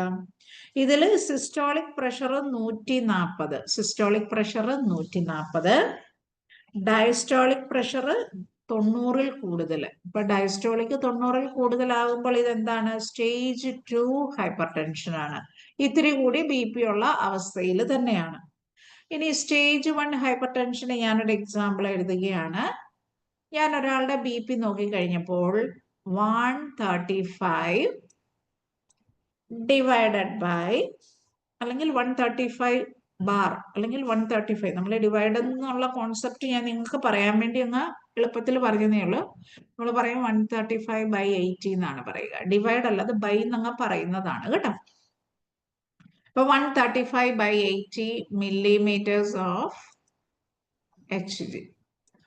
അപ്പൊ ഇത് സ്റ്റേജ് 1 ആണോ സ്റ്റേജ് 2 ആണോ എന്നൊന്ന് ചെക്ക് ചെയ്തേ. ഇവിടെ സിസ്റ്റോളിക് എത്രയാണ്? 135. സിസ്റ്റോളിക് എത്ര വരെ ആകാം? സ്റ്റേജ് 1 BP കൂടിയിരിക്കുന്ന അവസ്ഥയാണെങ്കിൽ 139 വരെ ആകാം. ഡയസ്റ്റോളിക് BP എത്ര വരെ ആകാം? 80 to 89 വരെ ആകാം. അപ്പൊ 80 തൊട്ട് 89 വരെ ആകാം. അപ്പൊ ഇവിടെ തന്നിരിക്കുന്ന വാല്യൂവില് 80 ആയതുകൊണ്ട് this is A stage 1 hyper tension. അപ്പൊ BP കൂടുന്നത് നമ്മൾ ഓരോ ഘട്ടങ്ങള്, ആദ്യത്തെ ഘട്ടമാണെങ്കിൽ നമ്മൾ പറയും കുറച്ച് BP ഉണ്ട്, സ്റ്റേജ് 1 ആണെന്ന് പറയും. അപ്പൊ ഈ സ്റ്റേജ് 1-ല് നമുക്ക് സിസ്റ്റോളിക് പ്രഷർ എന്ന് പറയുന്നത് 130 തൊട്ട് 139 വരെ, അതിൽ കൂടുതലാകണ എങ്കിൽ സ്റ്റേജ് 2-ലേക്ക് പോകും. ഡയസ്റ്റോളിക് 89 വരെ നമുക്ക് വരാം. ഇനി 90-ൽ കൂടുതലാണ് എങ്കിൽ ഡയസ്റ്റോളിക് BP നമുക്ക് 90-ൽ കൂടുതലാണ് എങ്കിൽ അത് സ്റ്റേജ് 2 ഹൈപ്പർ ടെൻഷനിലാണ് വരിക. അപ്പൊ സ്റ്റേജ് 2 ഹൈപ്പർ ടെൻഷനിൽ സിസ്റ്റോളിക് എന്ന് പറയുന്നത് മാക്സിമം പ്രഷർ നമ്മൾ അതിൽ എഴുതിയിരിക്കുന്നതാണ്. അത് 140-ൽ കൂടുതലാണെങ്കിൽ അത് സ്റ്റേജ് 2 ഹൈപ്പർ ടെൻഷൻ ആണ്. ഇപ്പൊ നിങ്ങൾക്ക് ഒരു BP റീഡിങ് കണ്ടു കഴിഞ്ഞാൽ ഏതാണ് സിസ്റ്റോളിക് BP, ഏതാണ് ഡയസ്റ്റോളിക് BP എന്ന് തിരിച്ചറിയാൻ പറ്റും എന്ന് ഞാൻ വിചാരിക്കുന്നു. അപ്പൊ ഇത് നിങ്ങൾ മൈൻഡിൽ പറഞ്ഞാൽ മതി. 130/70 അല്ലെ 130/70 millimeters of mercury which is systolic BP. Systolic എന്ന് പറയുന്നത് എന്തായിരുന്നു? ആദ്യം വരുന്ന ആ ടോപ്പ് നമ്പർ, ആദ്യത്തെ നമ്പർ അല്ലെ, ഏറ്റവും കൂടുതലായിട്ട് വരുന്നതാണ് എന്ത്? സിസ്റ്റോളിക്. സിസ്റ്റോളിക് 130. ഡയസ്റ്റോളിക് എന്ന് പറയുന്നത് നമുക്ക് രണ്ടാമത് വരുന്ന ആ ഒരു ബോട്ടം നമ്പർ ആണ്. അപ്പൊ അത് 70. This is diastolic. അപ്പൊ രണ്ടും നിങ്ങൾക്ക് മനസ്സിലായി എന്ന് വിചാരിക്കുന്നു. ഇനി കുറച്ച് കാര്യം കൂടെ എനിക്ക് നിങ്ങളോട് ചോദിക്കാനുണ്ട്. What is hypertension? Elevated blood പ്രഷറിനെയാണ് ഹൈപ്പർ ടെൻഷൻ എന്നുള്ളത് നിങ്ങളുടെ മൈൻഡിലേക്ക് വരണം. BP കൂടുന്ന അവസ്ഥയെ എന്തെന്ന് പറയുന്നു? Hypertension. BPയുടെ സ്റ്റേജസ് ഏതൊക്കെയാണ്? സ്റ്റേജ് 1ഉം സ്റ്റേജ് 2ഉം. സ്റ്റേജ് 1-ല് സിസ്റ്റോളിക് BP എത്ര വരെ ആകാം? 130 തൊട്ട് 139. ഡയസ്റ്റോളിക് എവിടം വരെ ആകാം? 80 തൊട്ട് 89 വരെ. സ്റ്റേജ് 2 ഹൈപ്പർ ടെൻഷൻ ആണെങ്കിലോ സിസ്റ്റോളിക് 140-ൽ കൂടുതൽ, ഡയസ്റ്റോളിക് 90-ൽ കൂടുതൽ. ഇനി വാട്ട് ഈസ് ഹൈപ്പോ ടെൻഷൻ? ഇതൊക്കെ ഒന്നുകൂടെ അണ്ടർലൈൻ ചെയ്തോളുക. ബ്ലഡ് പ്രഷർ ലോ ആകുന്ന അവസ്ഥയാണ് ഹൈപ്പോ ടെൻഷൻ എന്ന് പറയുക. What is orthostatic hypotension? A large fall in blood pressure upon standing. ഒരു രോഗിയെ നമ്മൾ കിടത്തിയെടുത്തു, അതിനുശേഷം കിടത്തിക്കൊണ്ട് BP നോക്കി, അതിനുശേഷം ആ രോഗിയെ എഴുന്നേപ്പിച്ച് നിർത്തി സ്റ്റാൻഡിങ്ങിൽ നമ്മൾ BP എടുക്കുമ്പോൾ ബ്ലഡ് പ്രഷറിന് വളരെ കുറവ് സംഭവിക്കുന്നു. അതായത് കിടത്തിയെടുത്തതിലും താഴെ ആയിരിക്കും പേഷ്യന്റിന്റെ BP നമ്മൾ എഴുന്നേപ്പിച്ച് നിർത്തി രോഗിയുടെ BP എടുക്കുമ്പോൾ. അപ്പൊ ഇങ്ങനെ ഈ ഡിഫറൻസ് ഉണ്ട് എങ്കിൽ നമ്മൾ അതിനെ എന്തെന്ന് പറയും? ഓർത്തോസ്റ്റാറ്റിക് ഹൈപ്പോടെൻഷൻ അഥവാ പോസ്ചറൽ ഹൈപ്പോടെൻഷൻ. അപ്പൊ എല്ലാ കോൺസെപ്റ്റും ക്ലിയർ ആയി എന്ന് ഞാൻ വിചാരിക്കുന്നു. ഇനി അടുത്തത്, what are the articles required for BP monitoring. അപ്പൊ BP മോണിറ്ററിംഗുമായി അനുബന്ധിച്ച് എന്തൊക്കെ ഐറ്റംസ് ആണ് വേണ്ടത്? നിങ്ങൾ BP ഒക്കെ നോക്കാനായിട്ട് നേഴ്സസ് ഒക്കെ വരുന്നത് കണ്ടിട്ടുണ്ടാകും. അല്ല, OPD നിൽക്കുന്നവര് BP നോക്കുന്നത് നിങ്ങൾ കണ്ടിട്ടുണ്ടാവും. അപ്പൊ എന്തൊക്കെ സാധനങ്ങളാണ് നമ്മൾ മാനുവലി ഒരു BP എടുക്കാൻ നേരത്തേനും വേണ്ടത്? അപ്പൊ ആ ആർട്ടിക്കിൾസ് കൂടി നമുക്ക് പഠിക്കാം. ഇത് ഞാൻ നേരത്തെ പറഞ്ഞ പോയിന്റ് തന്നെയാണ്. നോർമൽ BP എന്ന് പറയുന്നത് 120യേക്കാളും താഴെ ആയിരിക്കണം സിസ്റ്റോളിക് എന്നും, ഡയസ്റ്റോളിക് 80-ൽ താഴെയും. അപ്പൊ അതാണ് ഞാൻ പറഞ്ഞത്, നോർമൽ BP 120/80 ആയിരിക്കണം എന്നുള്ളത് പറഞ്ഞത്. ഇനി അടുത്തത് എലിവേറ്റഡ് എന്ന് പറയുമ്പോൾ സ്റ്റേജ് 1ഉം സ്റ്റേജ് 2ഉം ഞാൻ ഓൾറെഡി പറഞ്ഞു. ഹൈ ബ്ലഡ് പ്രഷറിനെ എന്തെന്ന് പറയുന്നു? ഹൈപ്പർ ടെൻഷൻ എന്ന് പറയുന്നു. BP കുറയുന്ന അവസ്ഥയെ hypotension. That already we discussed. Okay. ഇനി what are the articles required for BP monitoring? BP മോണിറ്ററിംഗിന് ആവശ്യമായിട്ടുള്ള ഐറ്റംസ് എന്തൊക്കെയാണ്? അപ്പൊ എന്റെ കയ്യിൽ ഇരിക്കുന്നത് കൊണ്ട് ഞാനൊന്ന് കാണിച്ചു തരാം നിങ്ങളെ. ഒന്ന്, സ്റ്റെതസ്കോപ്പ്. കണ്ടോ? ഞാൻ ഈ ഒരു ക്യാമറയിലൂടെ കാണിച്ചാൽ എത്രമാത്രം വിസിബിൾ ആകുമെന്ന് എനിക്കറിയില്ല. ഇതാണ് സ്റ്റെതസ്കോപ്പ് എന്ന് പറയുന്നത്. അപ്പൊ ഈ സ്റ്റെതസ്കോപ്പ് ആണെങ്കിലും ചെവിയിലേക്ക് വെക്കുന്ന ഇയർ പീസിന്റെ ഭാഗമുണ്ട്. BP നോക്കാൻ നേരം നമുക്കത് പേഷ്യന്റിന്റെ സ്കിന്നുമായിട്ട് ടച്ച് ചെയ്യുന്ന ഒരു ഭാഗമുണ്ട്, ഡയഫ്രം എന്ന് പറയും. ഓക്കെ, ഇത് നമ്മൾ ചെവിയിൽ വെച്ചിട്ടാണ് ആ സൗണ്ട് ചെക്ക് ചെയ്യുന്നത്. ഇനി അടുത്തത് സിഗ്മോ മാനോമീറ്റർ. അപ്പൊ മാനുവൽ ആയിട്ട് BP എടുക്കാനായിട്ട് ഉപയോഗിക്കുന്ന BP അപ്പാരറ്റസ് ആണിത്. അതിനെ നമ്മൾ എന്തെന്നാ പറയാ? സിഗ്മോ മാനോമീറ്റർ. അപ്പൊ നിങ്ങൾക്ക് നിങ്ങളുടെ പിക്ചറിൽ, സ്ക്രീനിൽ നോക്കിയാലും സിഗ്മോ മാനോമീറ്റർ കാണാവുന്നതാണ്. ഇനി ആൽക്കഹോൾ സ്വാബ്. എന്തിനാണ് ഈ ആൽക്കഹോൾ സ്വാബ് എന്ന് പറയുന്നത്? Cleaning the stethoscope. അപ്പൊ നമ്മൾ സ്റ്റെതസ്കോപ്പ് ഉപയോഗിക്കുമ്പോൾ ഇതുപോലെ ഈ പീസ് നമ്മൾ ചെവിയിലേക്ക് വെക്കും അല്ലെ. ഈ ഭാഗം നമ്മൾ പേഷ്യന്റിന്റെ BP നോക്കാൻ വേണ്ടി ഈ ബ്രേക്കിയൽ ആർട്ടറിയുടെ ഈ ഭാഗത്തായിട്ടല്ലേ വെക്കുന്നത്. ഓക്കെ, അപ്പൊ ഈ ബ്രേക്കിയൽ ആർട്ടറിയുടെ ഈ ഭാഗത്തായിട്ട് നമ്മൾ വെക്കുന്ന സമയത്ത്, ജസ്റ്റ് എ മിനിറ്റ്. ഓക്കെ, അപ്പൊ ഈ ബ്രേക്കിയൽ ആർട്ടറിയുടെ ഈ ഭാഗത്തായിട്ട് വെക്കുന്ന സമയത്ത് നമ്മൾ ഒരു പേഷ്യന്റിന് യൂസ് ചെയ്തിട്ട് അടുത്ത പേഷ്യന്റിന്റെ BP നോക്കാൻ നേരത്തേക്ക് അത് ക്ലീൻ ചെയ്തിട്ട് ഉപയോഗിക്കുന്നതാണ് ഇൻഫെക്ഷൻസ് പ്രിവെന്റ് ചെയ്യാനായിട്ട് സഹായകരമാകുന്നത്. അതുകൊണ്ടാണ് പറയുന്നത് ഫോർ ക്ലീനിങ് സ്റ്റെതസ്കോപ്പ് എന്ന് പറയുന്നത്. അതുപോലെ ഞങ്ങൾ ഹോസ്പിറ്റൽസിലൊക്കെ ഇത് ഓരോ സ്റ്റാഫിന്റെ ചെവിയിൽ വെക്കുന്നത് കൊണ്ട്, ചിലപ്പോൾ ഡോക്ടേഴ്സും ഒക്കെ എടുത്ത് വെക്കുന്നത് കൊണ്ട് ഞങ്ങൾ ഈ ഭാഗവും ക്ലീൻ ചെയ്തിട്ടേ ഉള്ളൂ ചെവിയിൽ വെക്കാറുള്ളൂ. അപ്പം അടുത്തത് ആൽക്കഹോൾ സ്വാബ് ഉണ്ട്. ഇനി blood pressure cuff appropriate size. അപ്പൊ നമ്മൾ BP നോക്കുമ്പോൾ കറക്റ്റ് ആയിട്ട് വർക്കിംഗ് ആയിട്ടുള്ള ഒരു BP അപ്പാരറ്റസ് വേണം എന്നുള്ളത് കറക്റ്റായിട്ടും അറിഞ്ഞിരിക്കേണ്ട കാര്യമാണ്.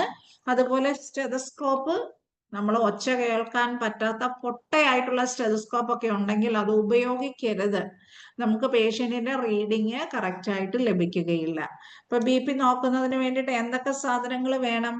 നമുക്ക് ക്ലീൻ ചെയ്യുന്നതിന് വേണ്ടിയിട്ട്, സ്റ്റെതസ്കോപ്പ് ക്ലീൻ ചെയ്യുന്നതിന് വേണ്ടിയിട്ട് ആൽക്കഹോൾ സ്വാബ് നമുക്ക് റെഡിമെയ്ഡ് ആയിട്ട് കിട്ടും. ബ്ലഡ് പ്രഷർ നോക്കുന്നതിന് വേണ്ടിയിട്ട് സിഗ്മോ മാനോമീറ്റർ, പിന്നെ സ്റ്റെതസ്കോപ്പ് എന്ന് പറയുന്ന ഡിവൈസ്. ഈ കഫ് എന്ന് പറയുന്നത് അപ്രോപ്രിയേറ്റ് ആയിട്ടുള്ള സൈസിലുള്ളതായിരിക്കണം. ഓക്കെ, ഈ കഫ് എന്ന് പറയുന്നത് ഈ ഒരു ഭാഗമാണ് കേട്ടോ. ഈ ഭാഗത്തിനെയാണ് കഫ് എന്ന് പറയുക. അപ്പൊ അത് ഞാൻ എടുത്ത് നിങ്ങളെ ഒന്ന് കാണിച്ചു തരാം. കണ്ടോ? BP അപ്പാരറ്റസ് ഇങ്ങനെ നമ്മൾ ഓപ്പൺ ചെയ്ത് കഴിയുമ്പോൾ ഇങ്ങനെയാണ് അതിരിക്കുക.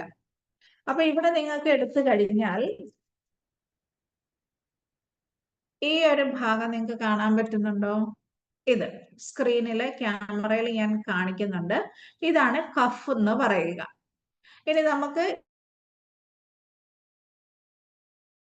അതായത് നമ്മൾ എയർ ഇങ്ങനെ പ്രസ് ചെയ്യുമ്പോൾ വീർക്കുന്ന ഒരു ഭാഗമുണ്ട് ഈ കഫിന്റെ അകത്ത് കേട്ടോ.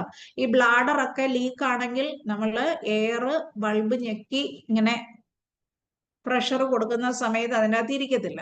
ഈ ഒരു ഭാഗമാണ് അതിന്റെ ബൾബ് എന്ന് പറയുന്നത്. പിന്നെ ഇതുപോലെ ട്യൂബിങ്സും ഉണ്ടായിരിക്കും. അടുത്തത് നമുക്ക് ഇതിന്റെ അപ്പർ പാർട്ടിലായിട്ട് നോക്കിക്കഴിഞ്ഞു കഴിഞ്ഞാൽ നിങ്ങൾക്ക് മെർക്കുറി കോളംസ് അടങ്ങിയിട്ടുള്ള റീഡിംഗ് അടങ്ങിയിട്ടുള്ള ഈ ഒരു ഭാഗം കൂടി ഉണ്ട്.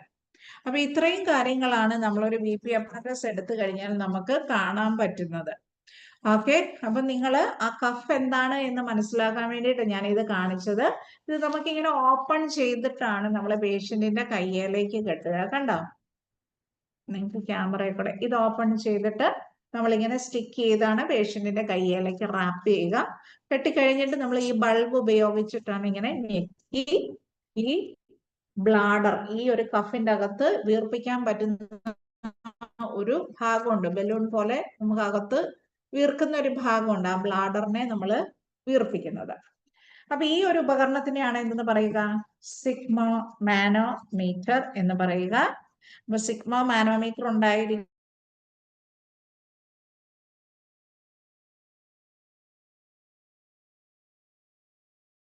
മാനുവൽ ആയിട്ട് ഒരു പേഷ്യന്റിന്റെ BP കറക്റ്റ് ആയിട്ട് ചെക്ക് ചെയ്യാൻ പറ്റുകയുള്ളൂ.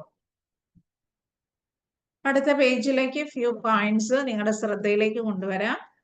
Errors in BP or blood pressure monitoring can occur due to various factors related to device, the user or the patient. Here are some of the common reasons. അപ്പൊ ചിലപ്പോഴൊക്കെ നമുക്ക് blood pressure നോക്കുമ്പോൾ പല കാരണങ്ങളാൽ തെറ്റായ BP കിട്ടാം. ചിലപ്പോൾ നമ്മുടെ ബ്ലഡ് പ്രഷർ നോക്കുന്ന ഡിവൈസ് തെറ്റായത് കൊണ്ടാകാം, അല്ലെ നമ്മൾ യൂസ് ചെയ്യുന്ന രീതി കൊണ്ടാകാം, അല്ലെങ്കിൽ പേഷ്യന്റ് റിലേറ്റഡ് ആയിട്ടുള്ള ഫാക്ടേഴ്സ് കൊണ്ടുമൊക്കെ നമുക്ക് ഇൻകറക്റ്റ് ആയിട്ടും BP കിട്ടാം. അപ്പൊ അത് എന്തൊക്കെ കാരണങ്ങളാണ് എന്നുള്ളതാണ് നമ്മൾ പഠിക്കാൻ പോകുന്നത്. അപ്പൊ എറർ ഇൻ BP യിൽ തെറ്റ് വരാനായിട്ടുള്ള കാരണം ഒന്നാമത്തത് incorrect cuff size and placement. അപ്പൊ നമുക്ക് തോന്നിയതുപോലെ കൈയുടെ ഏതെങ്കിലും ഭാഗത്തേക്ക് കെട്ടിക്കഴിഞ്ഞാൽ കറക്റ്റ് ആയിട്ട് BP കിട്ടണമെന്നില്ല.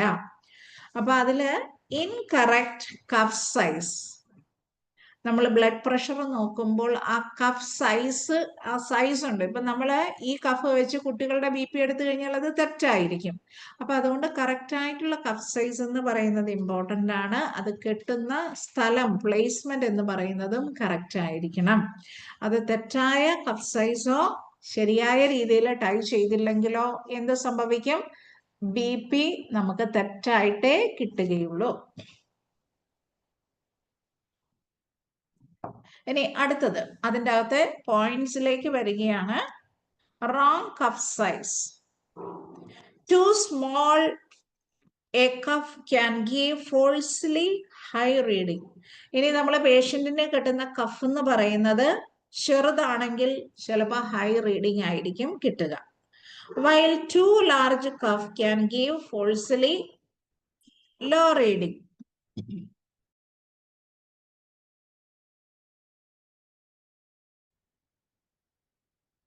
Next, loose or tight cuff.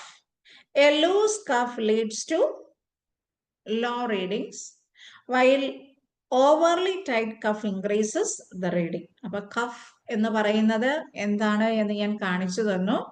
ഇനി ലൂസ് ആയിട്ടാണ് കഫ് കിട്ടുന്നത് എങ്കിൽ നമ്മുടെ BP റീഡിംഗ് കാണിക്കുന്നത് എന്തായിരിക്കും, കുറവായിരിക്കും. And while overly tight cuff increases the reading.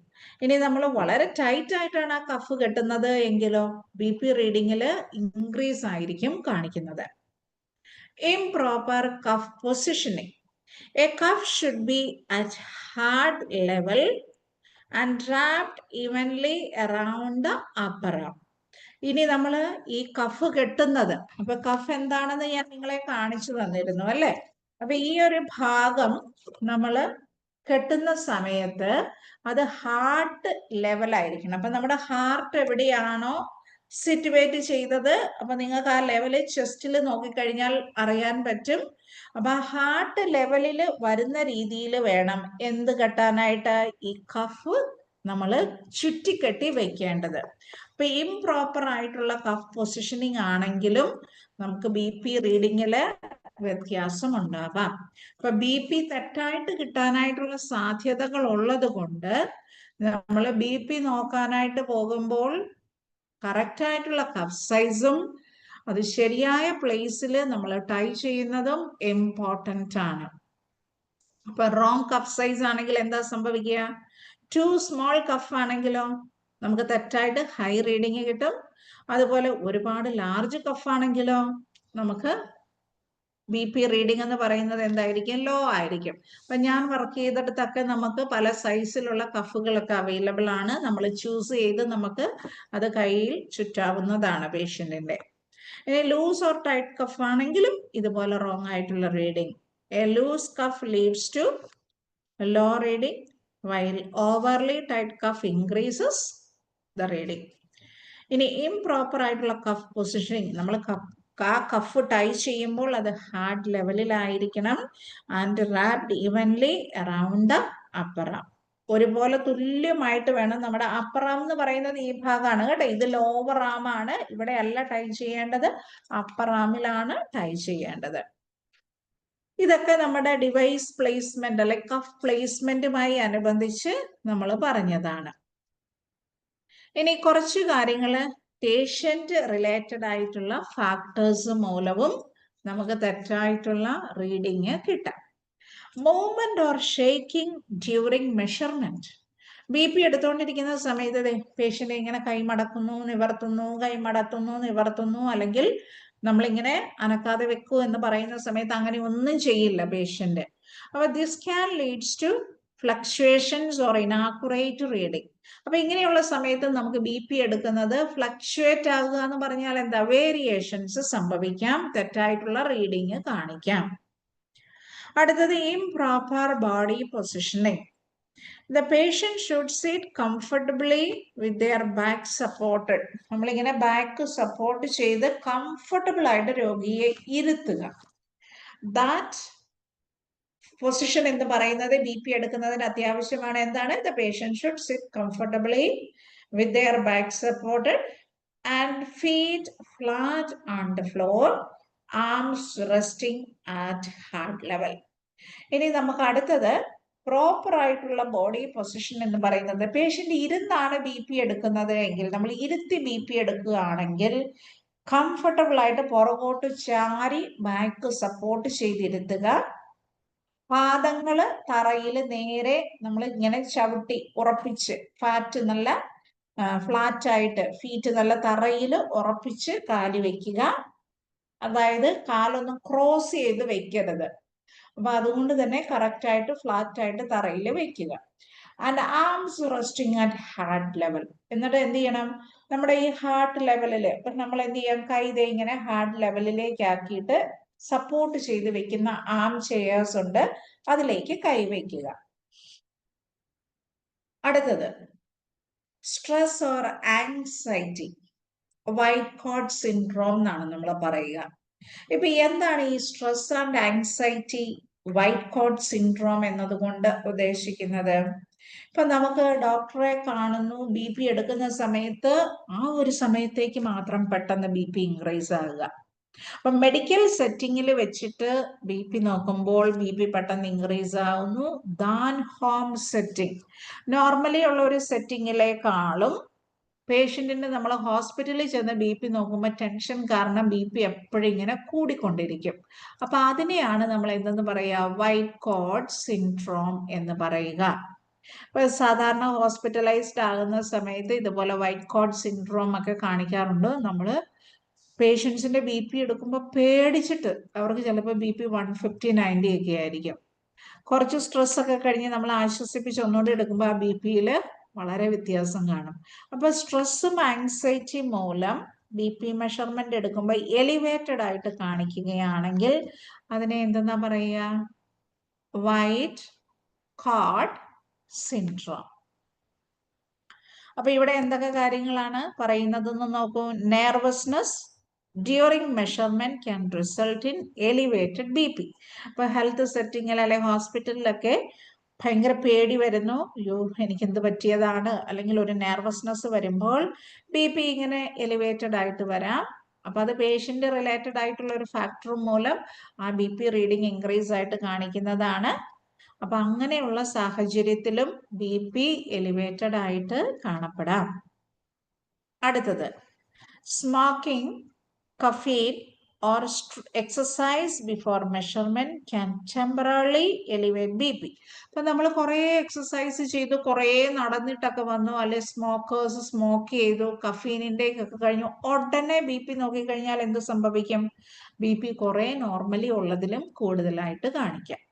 അപ്പൊ ഇൻകറക്റ്റ് ആയിട്ട് BP വരാനായിട്ടുള്ള സാധ്യതകളുണ്ട്. ചിലപ്പോൾ നമ്മൾ BP നോക്കുമ്പോൾ പെട്ടെന്ന് കൂടുതൽ കാണിക്കാം, അല്ലെങ്കിൽ ചിലപ്പോൾ പേഷ്യന്റിന് നമ്മൾ എക്സ്പെക്ട് ചെയ്യുന്നതിലും വളരെ കുറവായിട്ട് BP കാണിക്കാം. അങ്ങനെയുള്ള സമയത്ത് ഈ BP നോക്കുന്നതിൽ എന്തെങ്കിലും തെറ്റുകളുണ്ടോ എന്നുള്ളത് നമുക്ക് മനസ്സിലാക്കുന്നതിന് ഈ റീസൺസ് അറിഞ്ഞിരിക്കേണ്ടത് അത്യാവശ്യമാണ്. ഒന്ന്, കഫ് സൈസ് ആക്യുറേറ്റ് ആയിരിക്കണം, കറക്റ്റ് പൊസിഷനെ ടൈ ചെയ്തിരിക്കണം. ഇനി പേഷ്യന്റിന് ചിലപ്പോൾ എന്തായിരിക്കാം, എക്സസൈസ് കഴിഞ്ഞിട്ട് വന്നതാണോ, അതോ നമ്മളെ കണ്ടപ്പോൾ പെട്ടെന്ന് സ്ട്രെസ് കൂടി BP കൂടുതലാണോ, അതുപോലെ ശരിയായ രീതിയിൽ ഹാർട്ട് ലെവലിലൊക്കെ നമ്മൾ പൊസിഷൻ ചെയ്യാത്തത് കൊണ്ടാണ്, എന്തുകൊണ്ടാണ് BP കൂടുതലായിരിക്കുന്നത്? ഈ പേഷ്യന്റ് റിലേറ്റഡ് ഫാക്ടേഴ്സും BP കൂടാനായിട്ട് സാഹചര്യമുണ്ട്. ഇനി അടുത്തത് BP കൂടാനായിട്ടുള്ള വേറൊരു കാരണം എന്ന് പറയുന്നത്, 1 minute.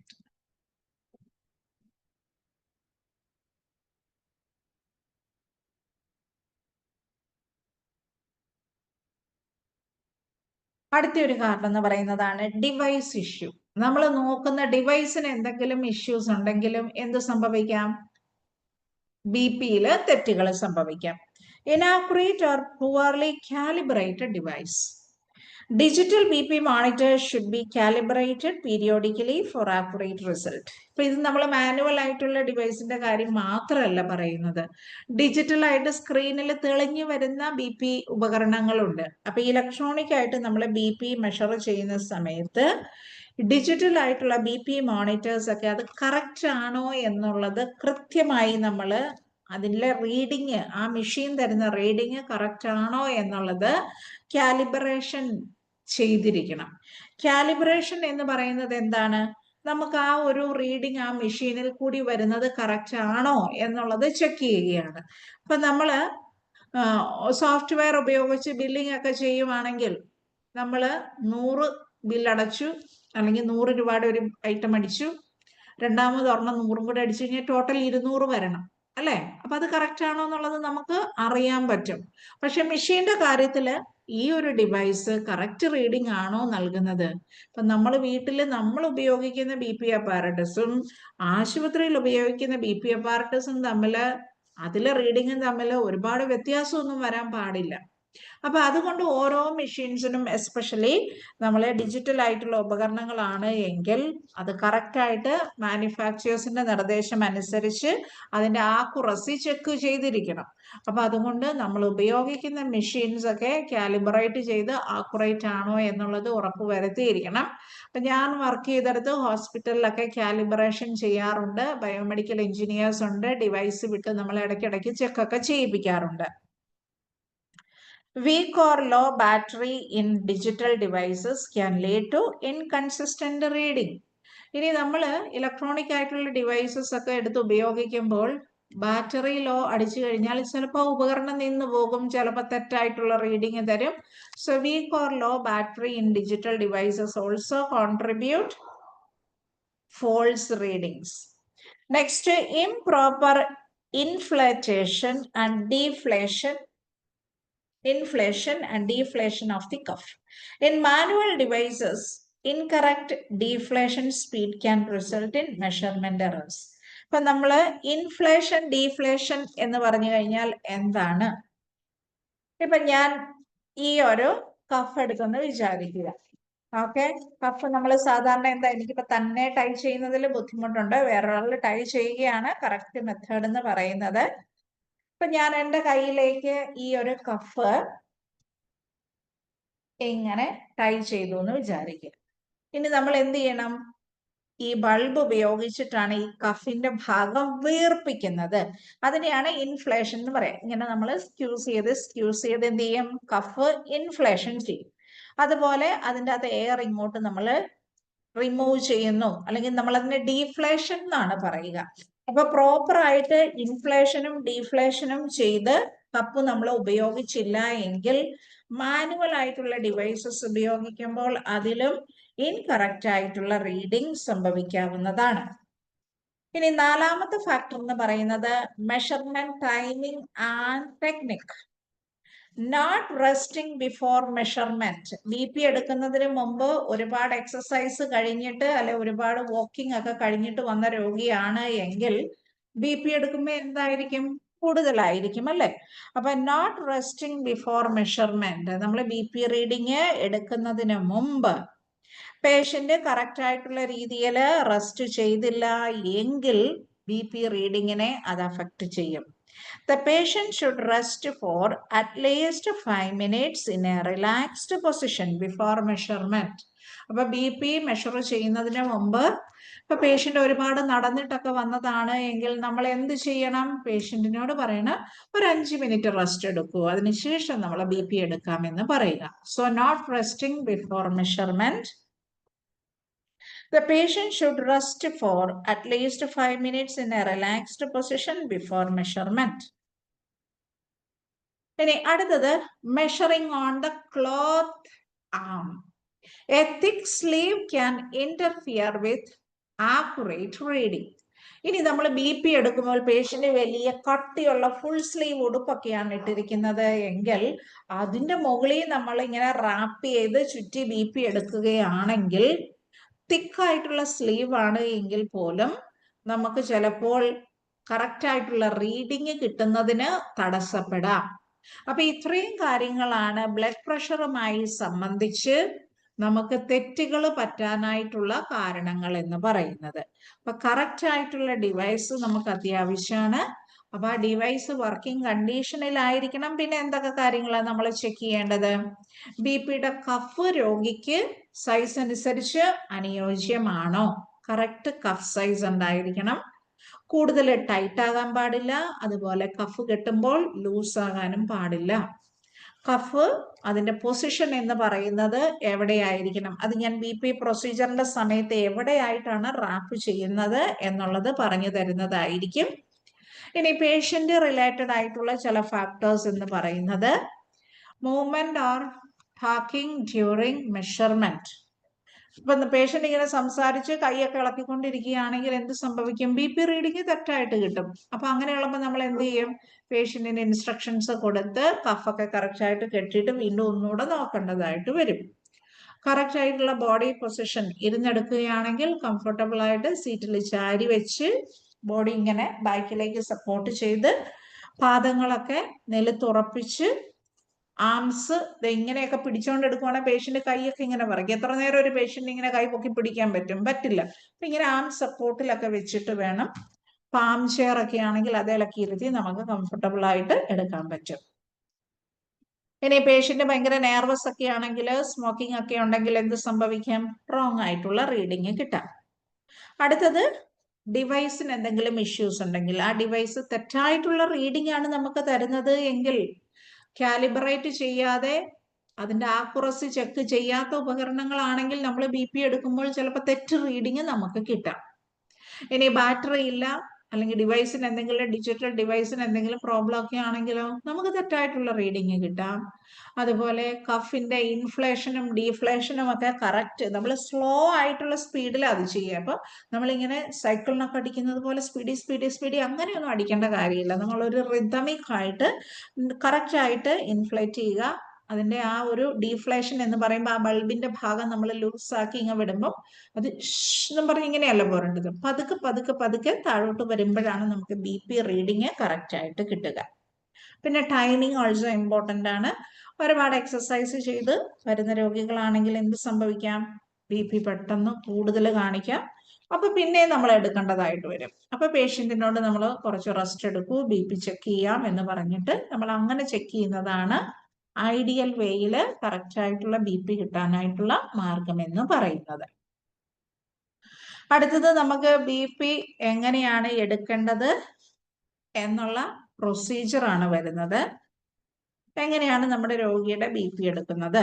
അത് ഞാൻ നെക്സ്റ്റ് ക്ലാസ്സിലേ പഠിപ്പിക്കുന്നുള്ളൂ. കാരണം ഞാൻ ഇപ്പൊ പഠിപ്പിച്ചു കഴിഞ്ഞാൽ അത് എനിക്ക് കംപ്ലീറ്റ് ആക്കാൻ പറ്റുകയില്ല. അപ്പൊ ഇന്ന് പഠിപ്പിച്ച ഒരു ഭാഗം വളരെ ഇമ്പോർട്ടന്റ് ആണ്. ഒരുപാട് മൾട്ടിപ്പിൾ ചോയ്സ് ക്വസ്റ്റ്യൻസ് അതിൻ്റെ അകത്തുണ്ട്.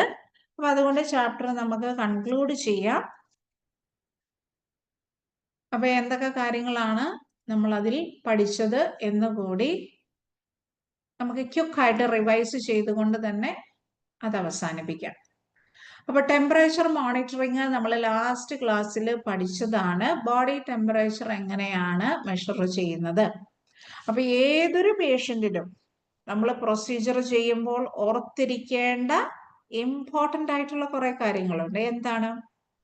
നമ്മൾ ചെയ്യുന്ന പ്രൊസീജിയർ കറക്റ്റ് പേഷ്യന്റിനായിരിക്കണം ചെയ്യേണ്ടത്. അപ്പൊ 2 പേഷ്യന്റ് വന്നിരിക്കുകയാണ്. ഒരാളുടെ പനി ഓൾറെഡി നോക്കിയതാണ്. ഓടിച്ചെന്ന് പിന്നെയും അവരുടെ പനി നോക്കാൻ പാടില്ല. അപ്പൊ നമ്മൾ എന്ത് ചെയ്യണം? പേഷ്യന്റിനെ കറക്റ്റായിട്ട് ഐഡന്റിഫൈ ചെയ്തിരിക്കണം. ആർട്ടിക്കിൾസ്, ഇപ്പൊ ഏതൊരു പ്രൊസീജിയർ നോക്കാനും ആവശ്യമായിട്ടുള്ള ഉപകരണങ്ങൾ ഗുഡ് വർക്കിംഗ് കണ്ടീഷനിലാണോ നോക്കി നമ്മൾ അത് അറേഞ്ച് ചെയ്തിരിക്കണം. പ്രൊസീജിയറിന് മുമ്പ് ഹാൻഡ് വാഷിംഗ് എന്ന് പറയുന്നത് ഇമ്പോർട്ടൻ്റ് ആണ്. ഇൻഫെക്റ്റഡ് ആയിട്ടുള്ള രോഗികളാണെങ്കിൽ നമ്മൾ എന്ത് ചെയ്യണം? ഗ്ലൗസ് ഒക്കെ ധരിക്കേണ്ടതാണ്. പ്രൈവസി കൊടുക്കുക, പേഷ്യന്റിന് ആവശ്യമായിട്ടുള്ള പ്രൈവസി, അവർക്കൊരു സ്വകാര്യത നൽകുക. ഇതൊക്കെ വളരെ ഇമ്പോർട്ടൻ്റ് ആയിട്ടുള്ള കാര്യങ്ങളാണ്. അപ്പൊ ഇവിടെ നമ്മൾ പഠിച്ചത് ഫോർഹെഡ് തെർമോമീറ്റർ യൂസ് ചെയ്യുന്നതുമായി അനുബന്ധിച്ച് നമ്മൾ അതെങ്ങനെയാണ് ആ ഡിവൈസ് യൂസ് ചെയ്യുന്നത് എന്നുള്ളതാണ്.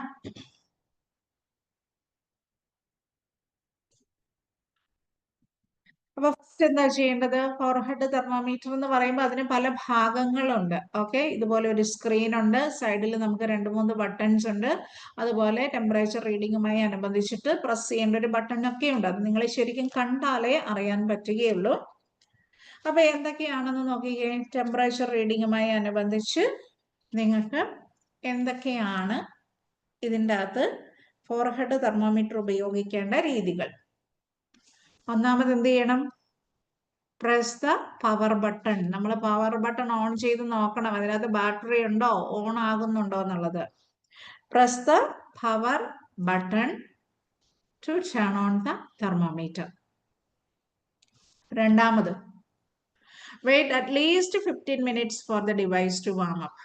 ഡിവൈസ് ഒന്ന് ചൂടാകുന്നതിന് വേണ്ടിയിട്ട്, വാം അപ്പ് ആകുന്നതിന് വേണ്ടിയിട്ട് എന്ത് ചെയ്യണം? നമ്മളൊന്ന് വെയിറ്റ് ചെയ്യണം.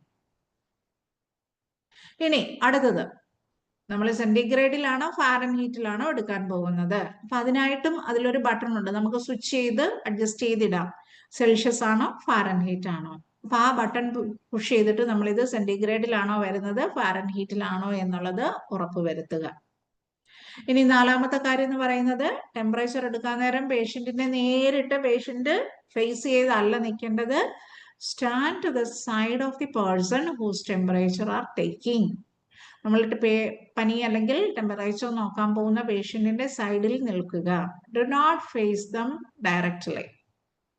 Ask the person to push back hair, remove hat or glass and wipe off perspiration, as this could be an inaccurate reading. ഇനി നമ്മൾ BP എടുക്കുന്ന സമയത്ത് പേഷ്യന്റിന്റെ മുടിയൊക്കെ ഇങ്ങനെ വന്ന് കിടക്കുകയാണ്, അല്ലെ, വേർപ്പുണ്ട്, ഡ്രസ്സെല്ലാം കൂടെ വന്ന് ഇങ്ങനെ കവർ ചെയ്ത് കിടക്കുകയാണ് എങ്കിൽ നമ്മൾ എന്താണ് ചെയ്യേണ്ടത്? Just A second.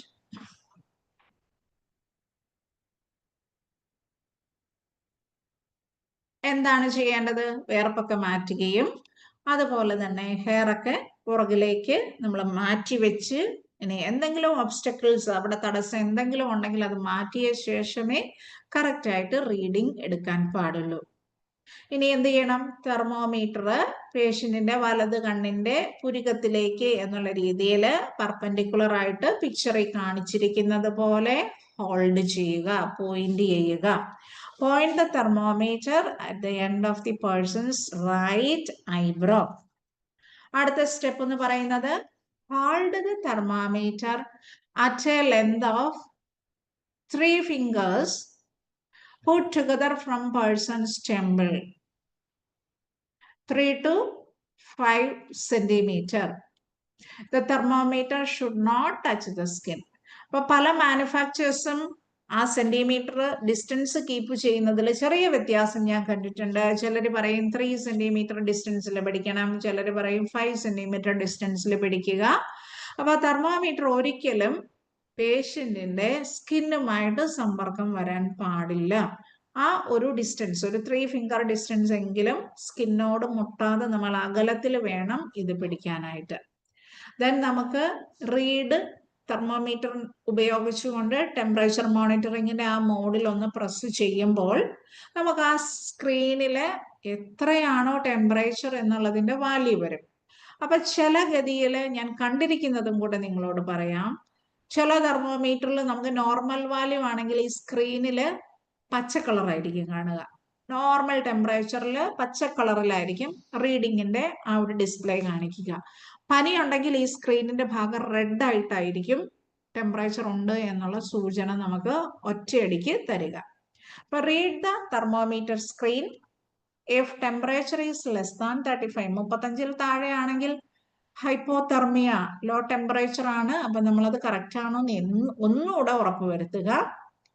Remember to wait 15 seconds between the patient. ഇനി നമ്മൾ റീഡ് മോഡ്, ടെമ്പറേച്ചർ റീഡ് ചെയ്യുന്ന ഒരു മോഡ് ഉണ്ട് അതിൻ്റെ അകത്തേക്ക്. അപ്പൊ അത് യൂസ് ചെയ്യുന്നതിന് മുമ്പ് ഒരാൾക്ക് യൂസ് ചെയ്തിട്ടുണ്ടെങ്കിൽ അടുത്ത ആൾക്ക് യൂസ് ചെയ്യാനായിട്ട് ഒരു 15 സെക്കൻഡ്സ് ഒരു ടൈം പീരീഡ് നമ്മൾ ഓർത്തിരിക്കുക.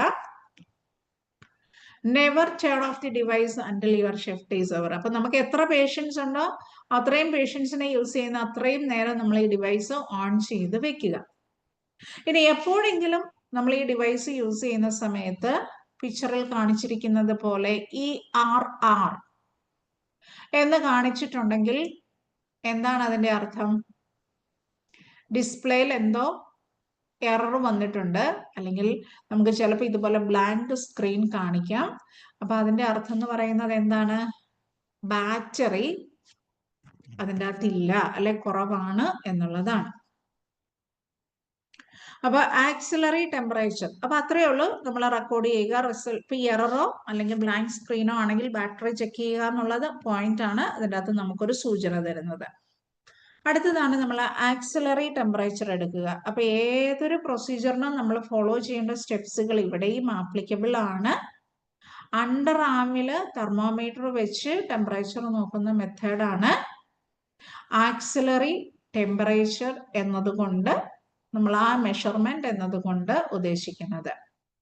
So axillary temperature is also known as underarm temperature, and this is a method of measuring body temperature by placing a thermometer in the armpit, and it is a common and safe way to check a fever, particularly in infant and young children. അപ്പോൾ കൊച്ചു കുട്ടികളിലും അതുപോലെ നമ്മൾ ഈ വായിൽ വെച്ച് temperature എടുക്കാൻ സാധിക്കാത്തവരിലുമൊക്കെ axillary temperature ആണ് സാധാരണ എടുക്കുക. അപ്പൊ ആക്സിലറി ടെമ്പറേച്ചർ എടുക്കുമ്പോഴും പ്രത്യേകം ശ്രദ്ധിക്കണം, കറക്റ്റ് പേഷ്യന്റ് ആയിരിക്കണം.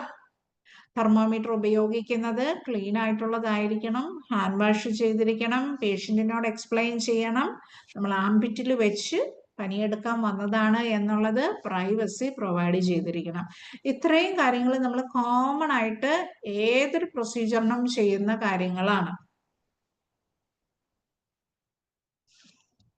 ഇനി അടുത്തത് ബാക്കി എന്താണ്? നമ്മൾ ആക്സിലറി ടെമ്പറേച്ചർ നോക്കുമ്പോൾ ബാക്കിയുള്ള കോമൺ ആയിട്ടുള്ള കാര്യങ്ങൾ കഴിഞ്ഞിട്ട് അണ്ടർആം എന്ന് പറയുന്നത് കഷത്തിന്റെ ആ ഭാഗം എന്ന് പറയുന്നത് ഡ്രൈ ആയിരിക്കണം, ഫ്രീ ഓഫ് ക്ലോത്തിങ് ആയിരിക്കണം. Have the person press their upper arm against the chest to keep the thermometer in place. Wait for the reading. അപ്പൊ പേഷ്യന്റ് നന്നായിട്ട് ഇങ്ങനെ ആ ഒരു ആംബിറ്റിൽ തെർമോമീറ്റർ വെച്ച് അമർത്തി ഹോൾഡ് ചെയ്തിരിക്കണം. ഒരു 5 മിനിറ്റ്സ് എങ്കിലും എടുക്കും ആക്സിലറി ടെമ്പറേച്ചർ. ഓറൽ തെർമോമീറ്റർ നമ്മൾ വായിൽ വെച്ച് എടുക്കുന്നതിലും സമയമെടുക്കും ആക്സിലറി ടെമ്പറേച്ചർ റീഡ് ചെയ്യുമ്പോൾ. Carefully read the thermometer and read the temperature and clean the thermometer and wash your hands after use. Temperature എടുത്ത ശേഷം ക്ലീൻ ചെയ്ത ഐറ്റം തിരിച്ചു വെക്കുകയും ഹാൻഡ് വാഷ് ചെയ്യുകയും ചെയ്തിരിക്കണം. അടുത്തത് BP-ക്കകത്ത് നമുക്ക് ഒരുപാട് കാര്യങ്ങൾ പഠിക്കാനുണ്ട്, ഒരുപാട് മൾട്ടിപ്പിൾ ചോയ്സും ഉണ്ട്. കറക്റ്റ് ആയിട്ട് വായിച്ചു തന്നെ പഠിക്കുക. What is blood pressure? It is the pressure of circulating blood against the walls of the blood vessels. അപ്പൊ നമുക്ക്